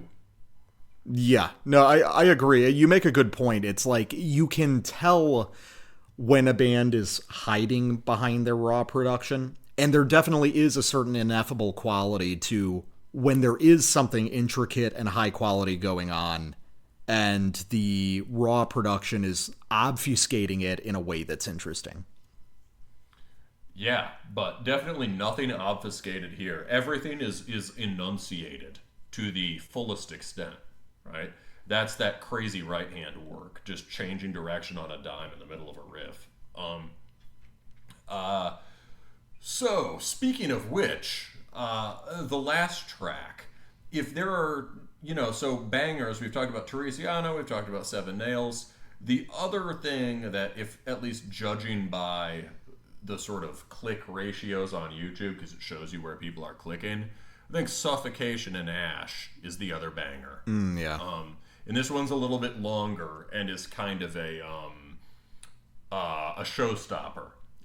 This is a place where, one of several places where, despite the greater emphasis on songcraft here, they really are trying to push the technical envelope and one-up the bands that they influenced. And, I mean, you can hear it. So get ready to suffocate in Ash.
That's one of the most dizzying passages on the record. Yeah, that's where you can really see the impact that these guys had on like those new standard elite bands.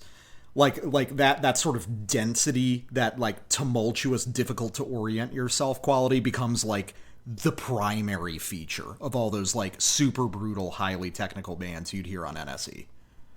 Right. What those bands do is they have the same sort of rolling 16th or 32nd note palm mutes, and they just like the Brodequin riffs have beginnings and ends in the way thrash riffs do, and the more avant new standard elite bands just take out the beginnings and the ends, and you just have just a perpetual convulsion of chromatic palm mutes. Right. Yeah, exactly. But so this part is, I mean, honestly, it's pushing me to the limits of my limited technical vocabulary to explain what's going on here. But some things worth pointing out. To me, like the real core of that passage is the most retarded part, which is this pulsed downbeat thrash beat.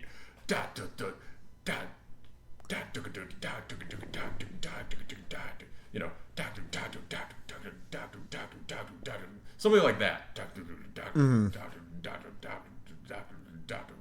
And it comes in around 25:10, and then again probably around 26:10.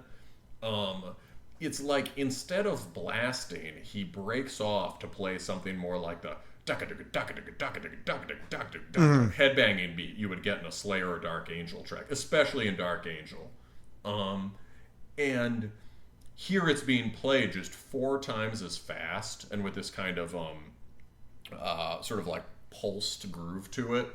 And here you can hear, there's almost something like, here you can hear effort in the same way you can on the Mutilation record. It's like the drums kind of slow down tempo-wise, or like slow down in terms of not just playing constant blasts, but there's so much energy just forced through under the guitar riff. And the guitar at the same time becomes even more sort of chuggy and percussive. It's extremely brutal, and then it just like loosens back up into this like rolling groove section. And then you're just back at that sort of like minced, chopping, downbeat thrash. It's extremely cool, and the real sort of star of the show is a kind of redirect that happens in between those two thrash beats at around 25:45 maybe, where they're drop into halftime, but at first it's like the riff has dropped in but the drums haven't, and then the drums are in halftime, and they change directions rhythmically 3 or 4 times there while maintaining basically the same rolling groove riff. It's really it's sort of dizzying. Yeah, it's definitely it's interesting to hear Brodequin kind of playing with their own gradients in a way. You know, playing around, like really identifying the whole space that the band occupies that you weren't able to perceive on the earlier records. And I guess, you know, what stands out the most, like, I didn't really think about it until now. One of the strangest features of Brodequin at this point is the vocal performance. You know, Jamie doing that traditional, like, brutal death, just gore slurry, completely indecipherable at this point, like, almost at odds with the music around it, but still, like, centering itself in this tradition of just, like, absolute extremity at all costs. You know, it's like the death metal scene has changed. There's a lot of bands now that are more extreme and noisier and crazier than Brodequin, but even 20 years after the last record, they're still very much a part of that, and it's just wonderful to have them back.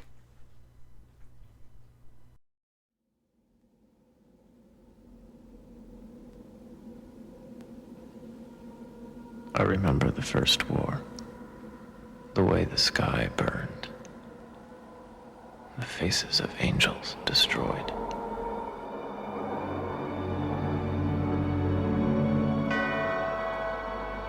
I saw a third of Heaven's Legion vanished, and the creation of hell.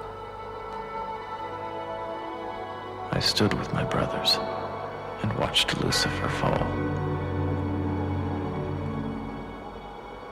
But now, my brothers are not brothers. And we have come here, where we are mortal, to steal a dark soul, not yet Lucifer's, to serve our cause. I have always obeyed,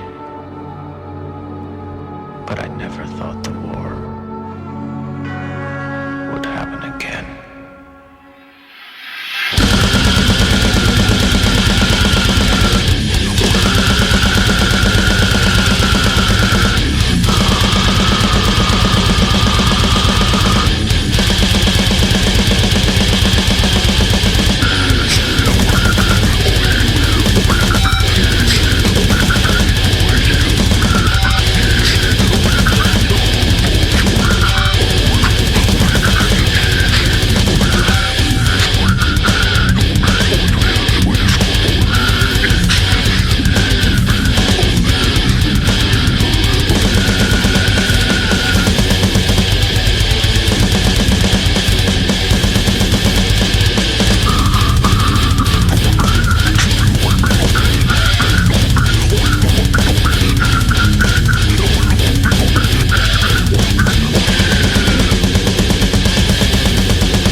Gentlemen, one more for the road. Another return. Although this time it's only been like 5 years, and these guys never really go away because they're too busy putting out splits with every other band on the planet. It's not Agathocles, and it's not Nunslaughter, or Unholy Grave, or any other band you would describe, with that sort of nomenclature. It's actually Coffins, our favorite Japanese doom death band, releasing Sinister Oath, out now on Relapse Records. Well, we can forgive them this time. Good for them for getting on a huge label. They certainly deserve the success. Coffins is a band we have talked about on the show several times. Both me and the black metal guy are big fans. I have been listening to this band since their first record, Mortuary in Darkness, back in 2005 on Razorback Records, in just a very strange release. It was like the one Doom thing that was ever released on that label, basically. But, I don't know, Billy was just a really big fan of them and decided to give them the push that they needed to get their career started. Coffins is a band that is in the hyper-consistent classic extreme metal sense of the word. They are a band where every album basically sounds the same, but they continue to iterate on that core sound. What I think is interesting about Coffins, though, is that every album might sound essentially the same, but what that album is not one-dimensional. Coffins are typically described as a doom death band, which is true after a fashion. It's kind of the easiest nutshell description, but what they really are is this loving homage to metal from about 1983 to about 1994, and just about everything contained within that. The main meat of the band is oriented around Celtic Frost and Hellhammer, especially the slowest moments of those bands. But there's a lot of other stuff that goes on, too. There's more American-style later doom death with some Sabbathisms, much in the vein of Autopsy. There's a lot of crusty D-beat-oriented stuff, much like, I'm sure, 50 Japanese D-beat bands that I wouldn't be able to name, but the black metal guy will help us out with. There's some straight-up death metal stuff on their last full length. There were even some blast beat sections. What Coffins is actually pretty multifaceted. And they emerged from a period in the early 2000s where this was certainly not a popular style to play. And I think that they're secretly very influential, not just on the metal scene, but probably the punk scene as well, for the rediscovery of this sort of mash of deathy, doomy, crusty, I don't know, this is probably just a kind of stenchcore band in some way. Anyway, Coffins contains multitudes, as straightforward and minimal as their music might be. But you will never mistake them for any other band. They are awesome. The new album is a Coffins record, and so it is awesome. Black metal guy, what do you think of Sinister Oath? I think it's really good. Let's see. So I was telling you before we went on, this is a funny one for me because it is through and through a Coffins record, but I haven't listened to the records between the first 2 or 3 and this one.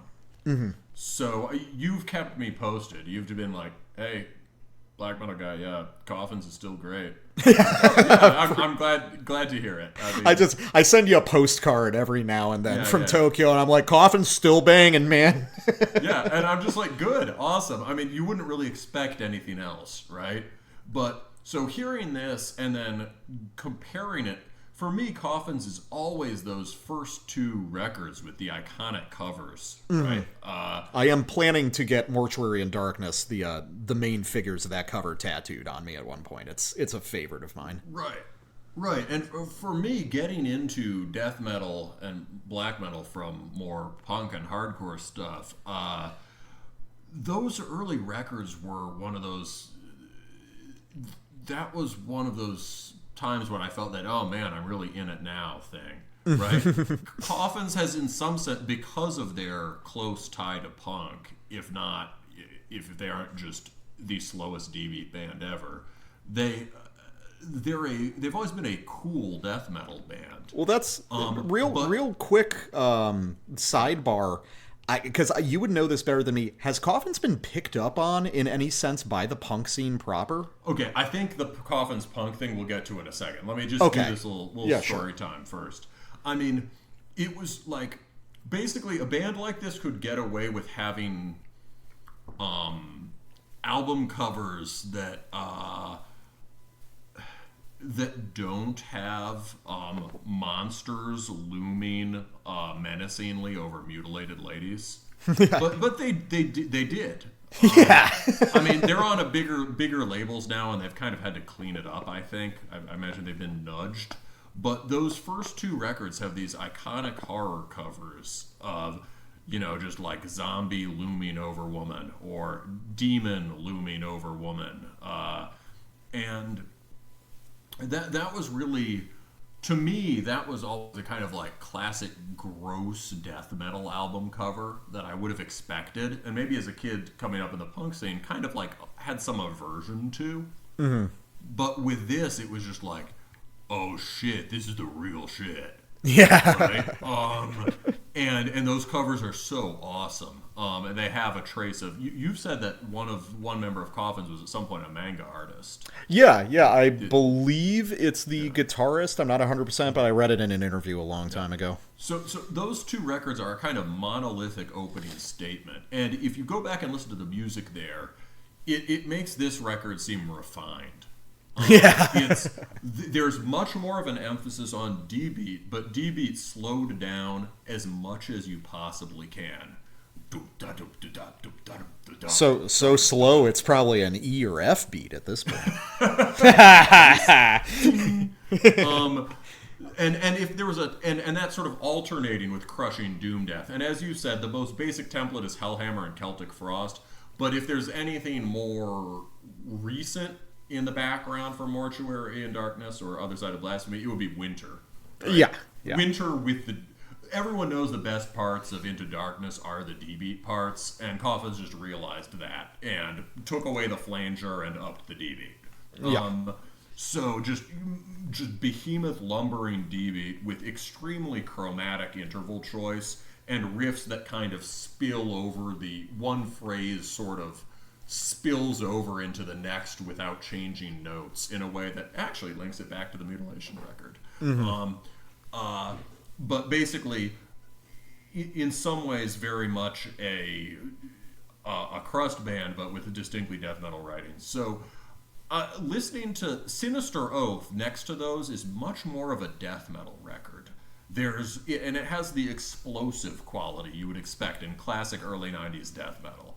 That is, you get things that have a D-beat feel, although not that many actual D-beats, alternating with just, heavy downbeat blasting, kind of in an early bolt thrower vein. You mentioned them.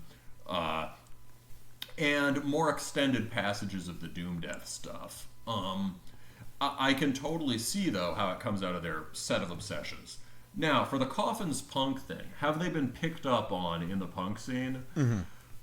I think so.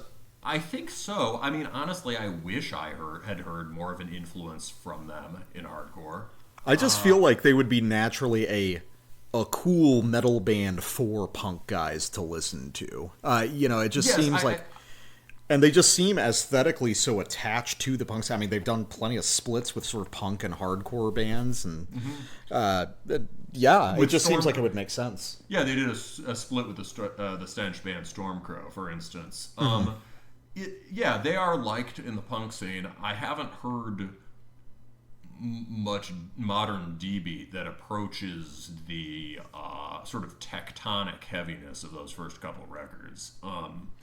But they are liked by the punk scene. More than that, you could say that those records came out at a time when people in the punk scene were sort of rediscovering Hellhammer and things like that. And so when Hellhammer and Bathory were basically being sort of grandfathered in to the sort of the modern crust punk formula, and I was into all that stuff then, and I was listening to the first Dysphere records or whatever, the early ones, things like that, or at the same time as I was listening to Coffins, at the same time as I was listening to black metal bands drawing heavily on Hellhammer and Celtic Frost. So the first Coffins you've said Coffins in some ways via Hellhammer is a black metal band. Yeah. Right? Yeah. So that you could hear there were bands from exactly the same time as Coffins, namely like Tyrant, which had members of Interland, or Old, who Fenris championed back in the day. Those aren't that far from Coffins. The tone is different, the tempos are different, but it's sort of elemental headbanging Celtic Frost stuff. So there is that connection.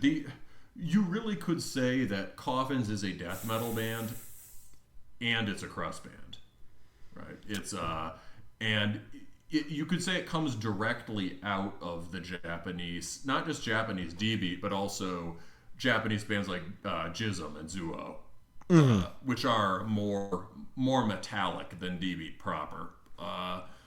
And Jism are clearly, they were sort of the Japanese amoebics in that they were both kind of headed out of the punk scene and towards metal. And Coffins is kind of a continuation of that process. Yeah, I can definitely see that. It's always interesting to me, these bands that like originate in the metal scene but clearly have substantial crossover appeal, but you never really know like what's gonna get picked up on by the punks and what isn't. And yeah, I've always had that question about Coffins. Yeah. Here's the other thing, connection to Jism is obviously Jism has all this Iron Maiden stuff, right? It's much more, in many ways, it's much more technical than you would expect. So on like a songwriting level, there are some major differences, but the spiritual similarities and obsession with monstrosity. There's a Japanese sense of the monstrous and the heinous and the sort of awesomely deformed that you get in that primitive Japanese crust stuff and in Coffins. Yeah, there's a sort of dark kaiju quality to their music. I mean, on the cover of the second record, I mean, that's basically a kaiju standing over that murdered nun. You wanted to play something off of Mortuary, right? I forgot that. Instead of describing it, I could have just fucking played it. I forgot my own notes. Okay, we're gonna listen to "Slaughter of Gods" from Mortuary and Darkness.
It's such a fucking cool album. I mean, it's still my favorite. I love all the Coffins records, but the first one is still my favorite, probably just because, like, that's the one from my youth. Yeah, so you can hear there that they slow down the D beat in a way that allows the guitarist to sort of clearly mark off every sort of pick. Like, dong dong dong dong dong dong, instead of that sped up dong dong dong dong dong dong dong. Well, yeah, it operates at such an exaggeratedly slow tempo. Yes. So and within that they have a ton of room for syncopation and groove, and they can add or subtract. It's all about taking out and adding individual little picks within those patterns. Like adding a single extra note or whatever. There were at least two passages there in which they played essentially one note for at least 15 seconds. And just you keep expecting them to change it, and maybe they'll like do a half step bend back into the note. It's really cool. it sounds like walking through a wall, right? When you put that on, you feel like you could just walk through a wall. Oh, the production and the individual timbres of Coffins have always been fucking unreal. We'll get into that on this record. The production job is fucking grotesque. Okay, so basically, like, now that you've heard how singularly awesome that is, you understand my feeling that, like, okay, I kind of wish Coffins still just sounded like Mortuary and Darkness, because that was so cool. However, this new record is also awesome, and has its own kind of heinously heavy guitar tone. It's actually interesting to compare to the Brodequin, because this is another... this isn't quite as monstrous as the tone on Mortuary and Darkness, but this is another perfect heavy guitar tone. It's a lot clearer. There's a lot more. There was a deliberate muddiness in the old Coffins stuff. This leaves a lot more room for them to like play chords and things like that. Ooh, we're turning it into a prog band. Yeah. So I don't know. What do you think? Like, what's your overall impression of this new one? I think that it's excellent. As someone that's like really followed Coffin's career the whole way through, I listen to all the albums when they come out. Some of the differences that you're noticing are a little less pronounced for me. Right. Because Coffins has like over time actually like expanded their palette. There's a much more substantial sludge thing going on. Because these guys are just big sludge fans. The guitarist, he was in a sludge band called Dot for a while, which was very good. They've covered I Hate God. They did a split with Noothgrush. And this all relates to the sort of like D-beat or hardcore influence that's lying just under the surface on their music.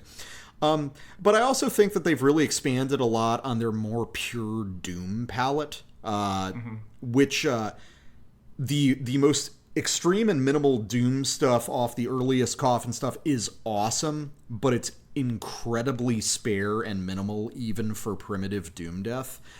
And I love that stuff, but I also like the way that they've expanded on those ideas, not really gone in a more peaceful direction, but something a little bit more sumptuous. There's more going on in some of those minimal passages, and I've pulled one of those as a sample.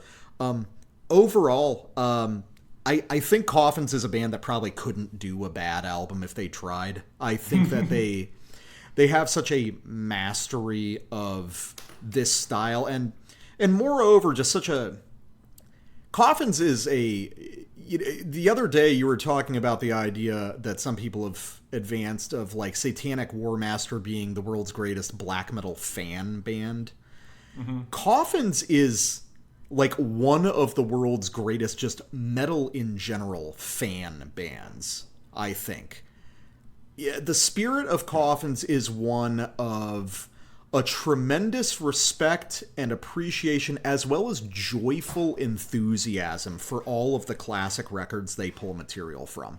When these guys listen to Morbid Tales, it is like the first time every time.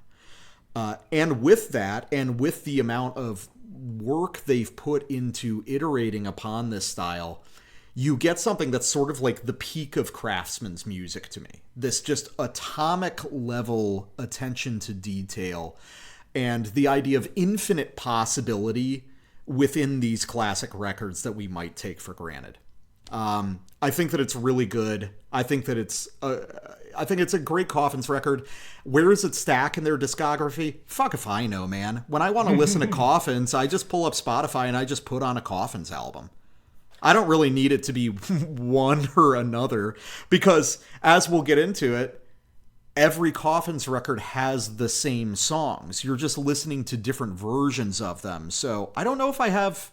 Mortuary is probably my favorite album, but what's my favorite of each type of Coffin song? That's probably spread all across the discography.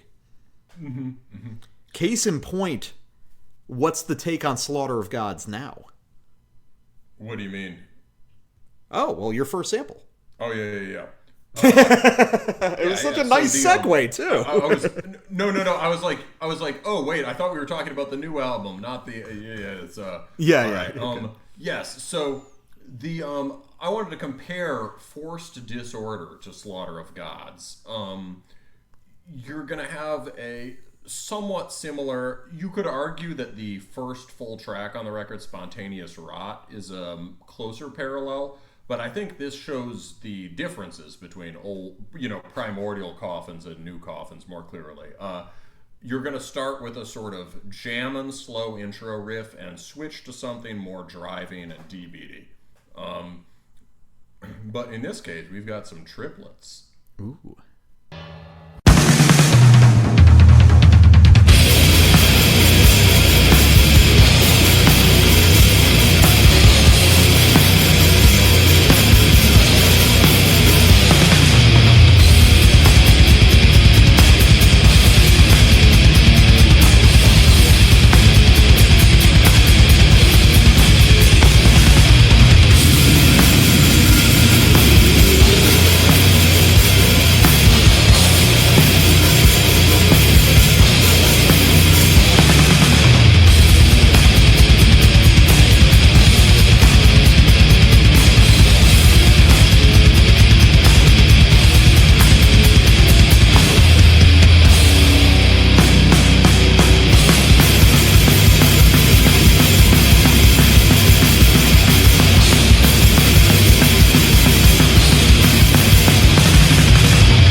Haha, fuck yeah. Yeah, so they bring the triplet riff back, but in now instead of being sort of it's now sort of continuous trem rather than a thrash riff. So what you could hear there is that there aren't actual D beats. Instead, there's a much faster, stripped down Slayer beat. And the shift in the guitar is in that sort of the main ripping guitar line is from the power chord to single string trem. The main riff there's something like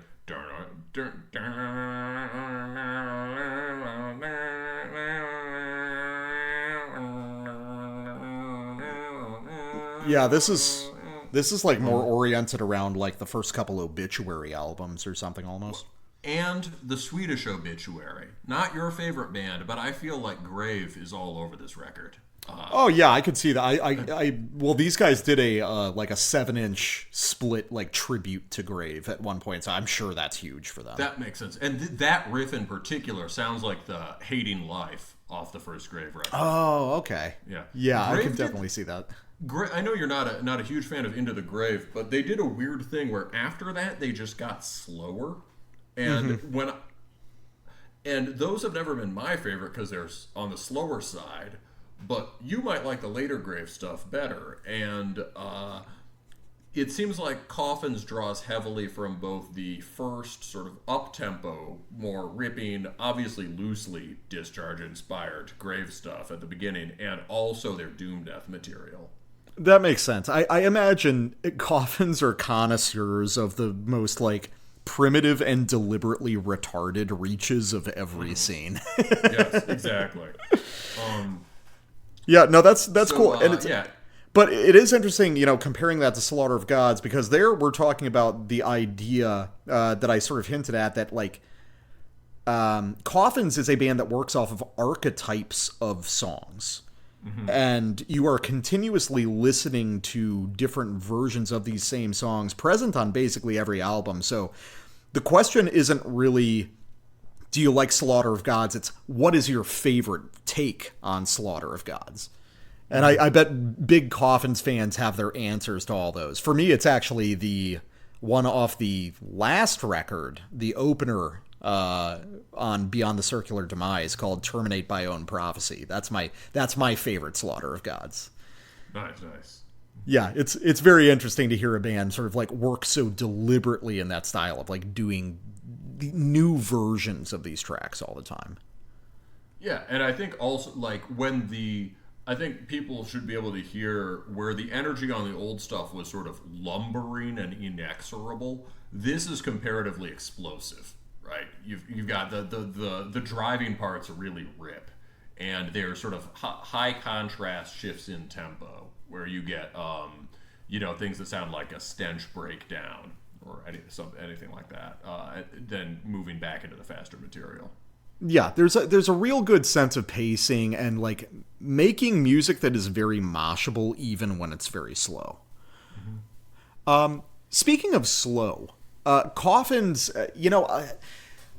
I think that a lot of these sort of old school Doom Death bands can tend to suffer when they go into full-fledged Doom territory, because I think most of these bands just aren't very good at designing interesting melodies for those more spacious and minimal Doom passages. Coffins, I think, has pretty much always stuck the landing on them in a way that most of their contemporaries don't.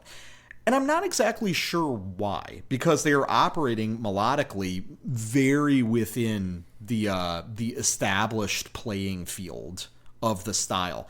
But I don't know, man. There's something about the way they pace things out and deliver on these sort of extended Doom tracks.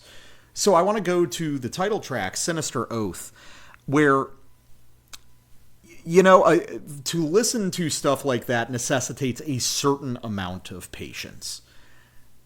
Because, as we've pointed out, especially when we talk about Funeral Doom, some of the pivotal moments on extreme Doom stuff is oriented around a lot of repetition and a slow generation of tension and, gravitas, basically. Mm-hmm. Coffins actually pulls off some of those tension-building sections in a smaller time frame than a lot of other bands will, but they manage to swing down just as hard when things really kick off.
Yeah, so we've just got a big preparatory Doom part getting into a huge open note chug oriented Coffins riff, which is just like one of the central food groups of this band. This band plays open note chugs more brutally than nearly anyone on the planet.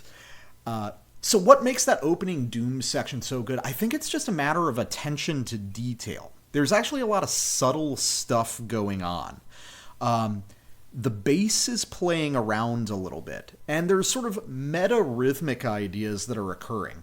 Like when you get that huge open Doom chord at the beginning of every couple bars or something, it's actually not always a whole chord.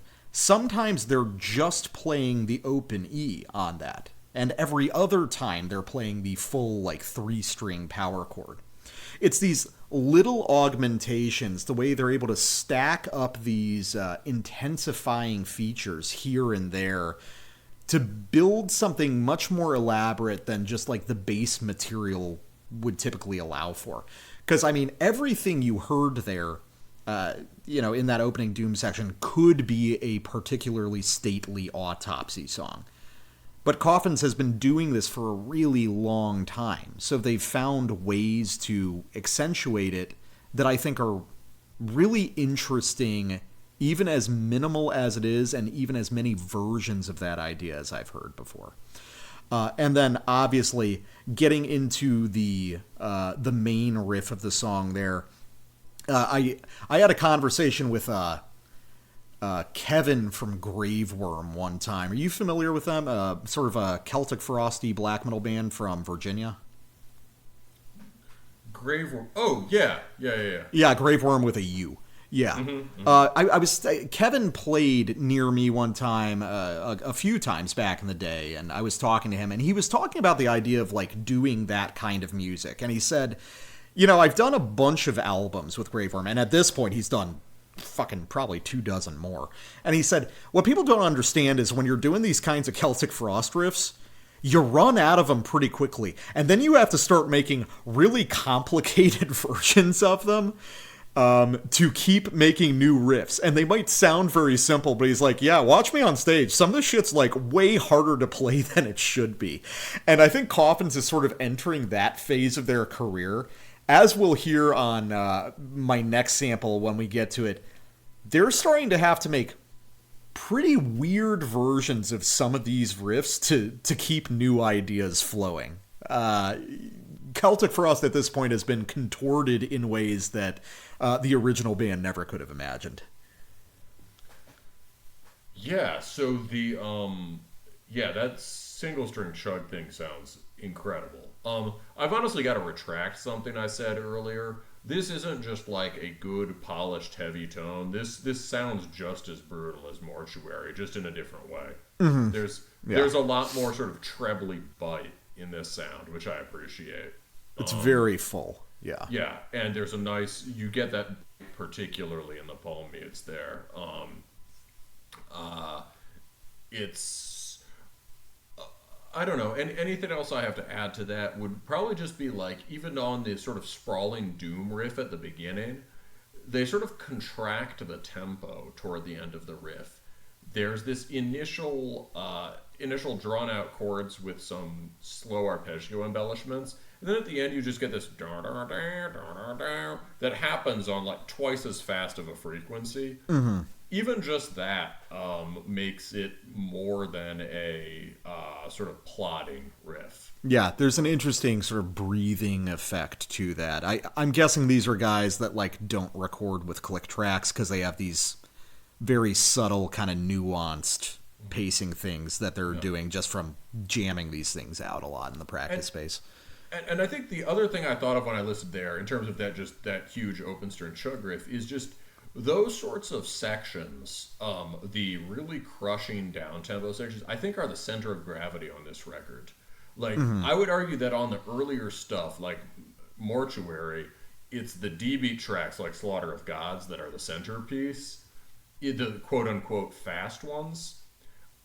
I think here a lot of, you get the sort of the pure, meticulously retarded aggression and heaviness of Coffins, that primitive feeling you still get on this record, but it's concentrated in these down-tempo chug and doom passages. And then you get this sort of, the more ripping stuff is like an invigorating contrast to that. I think like the chug section on this one, on Sinister Oath, compares well even to the beginning of the record. The intro track is extremely heavy. Some people actually mention it in the comments. It's more than sort of like a throwaway instrumental track. It's just these big, wide, swinging kind of sludge chords, but played with like death metal brutality.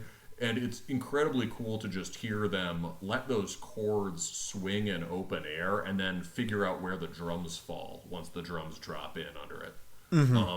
It's parts like that are really the center of this album. Yeah. I think that their mastery of these just sort of crawling open note passages, it's amazing the mileage they get out of it and how many different ways they manage to make that feel. But let's get to something a little bit faster for the punk kids out there. Chain is an awesome song. This is another Slaughter of Gods archetype, but like delivered deliberately weirder than any of those that they've done before. As I said, at this point, they're running out of the normal riffs, and now they're having to do really weird versions of them. Just like classic D-beat riffs, but more chromatic and with weirder intervals than you'd hear on like a proper D-beat band. Also, I want to point out, I guess this would be a side thing, but in this case, it's just so important. This album might have the single best drum production that I've ever heard since we've been recording the show. I think I said that last time with the Gridlink record, which had a phenomenal drum production. This beats that. The sheer attention to detail, the way the tones have been captured, especially in the cymbals.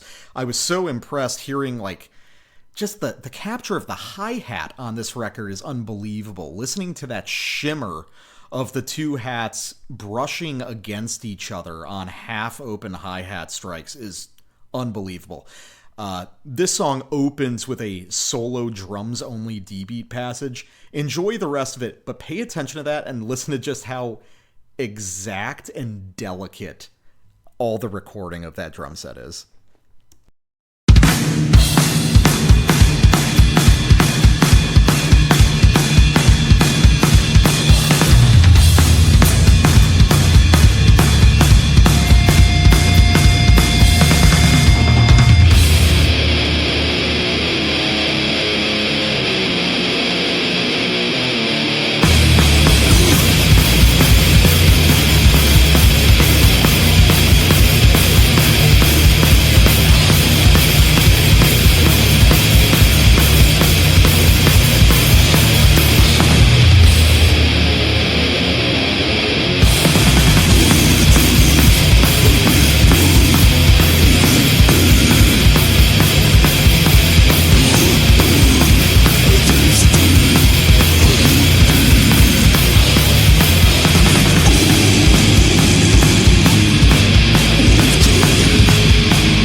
Oh, dude, the first time I heard this album and I heard that vocal flanger part, I fucking cackled. I think I was in the gym at the time and people looked at me. I just couldn't help it. It's so fucking gross and stupid and awesome. And you were saying while I was playing, that's a Jism thing?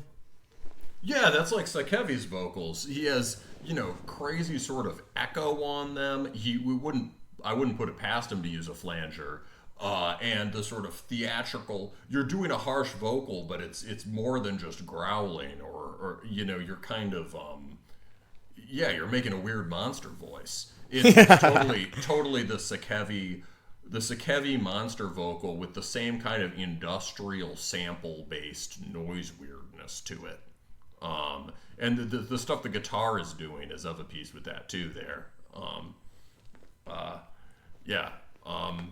Man, I mean, this is obviously my favorite track on the record. You just got to it before me. Oh yeah, it's just so fucking cool, man. what a bizarre little ripper. Yeah, no, I don't really have much to say about it. I it's awesome. I like the riff. Pedantic note. I don't think it's more chromatic than the best D-Beat stuff, but it's more chromatic than the vast majority of D-Beat, which is usually pretty not that interesting. That's fair. It's like Discharge, it doesn't really get more chromatic than Discharge, or if you want sort of exaggerated extreme metal chromatics, the earliest records by Dysphere have that, or Martyrdud has that. But the thing that might separate this from a lot of D-Beat bands is that it's more articulated. So that the big banger of a D-Beat riff,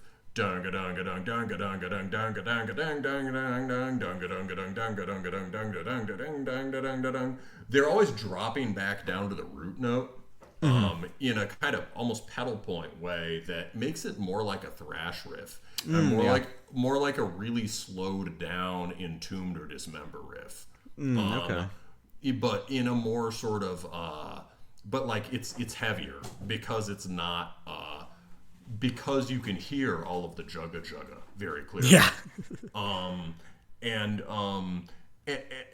the other real authentic thing there is the thing they do after it, where they're just slashing open chords on two notes.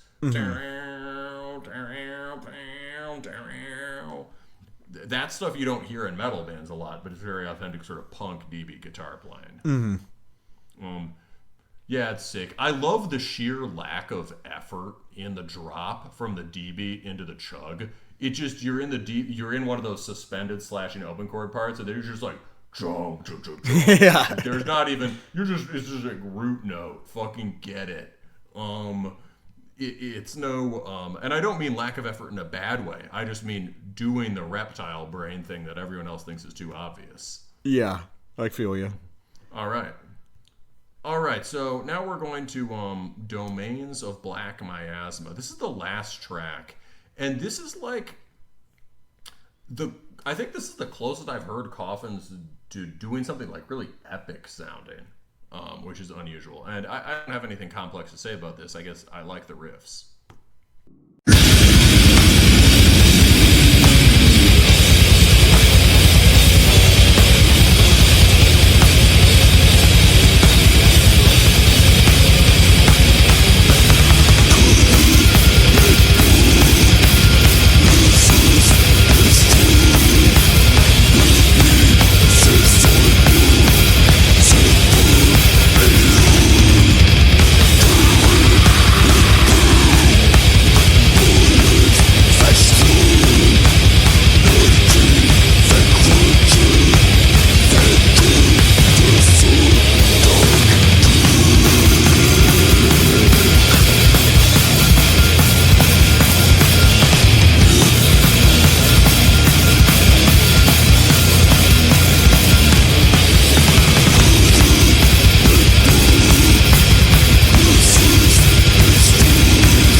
dum, dum, dum, dum, dum, dum, dum. Did I just hear Coffins emphasize a minor sixth?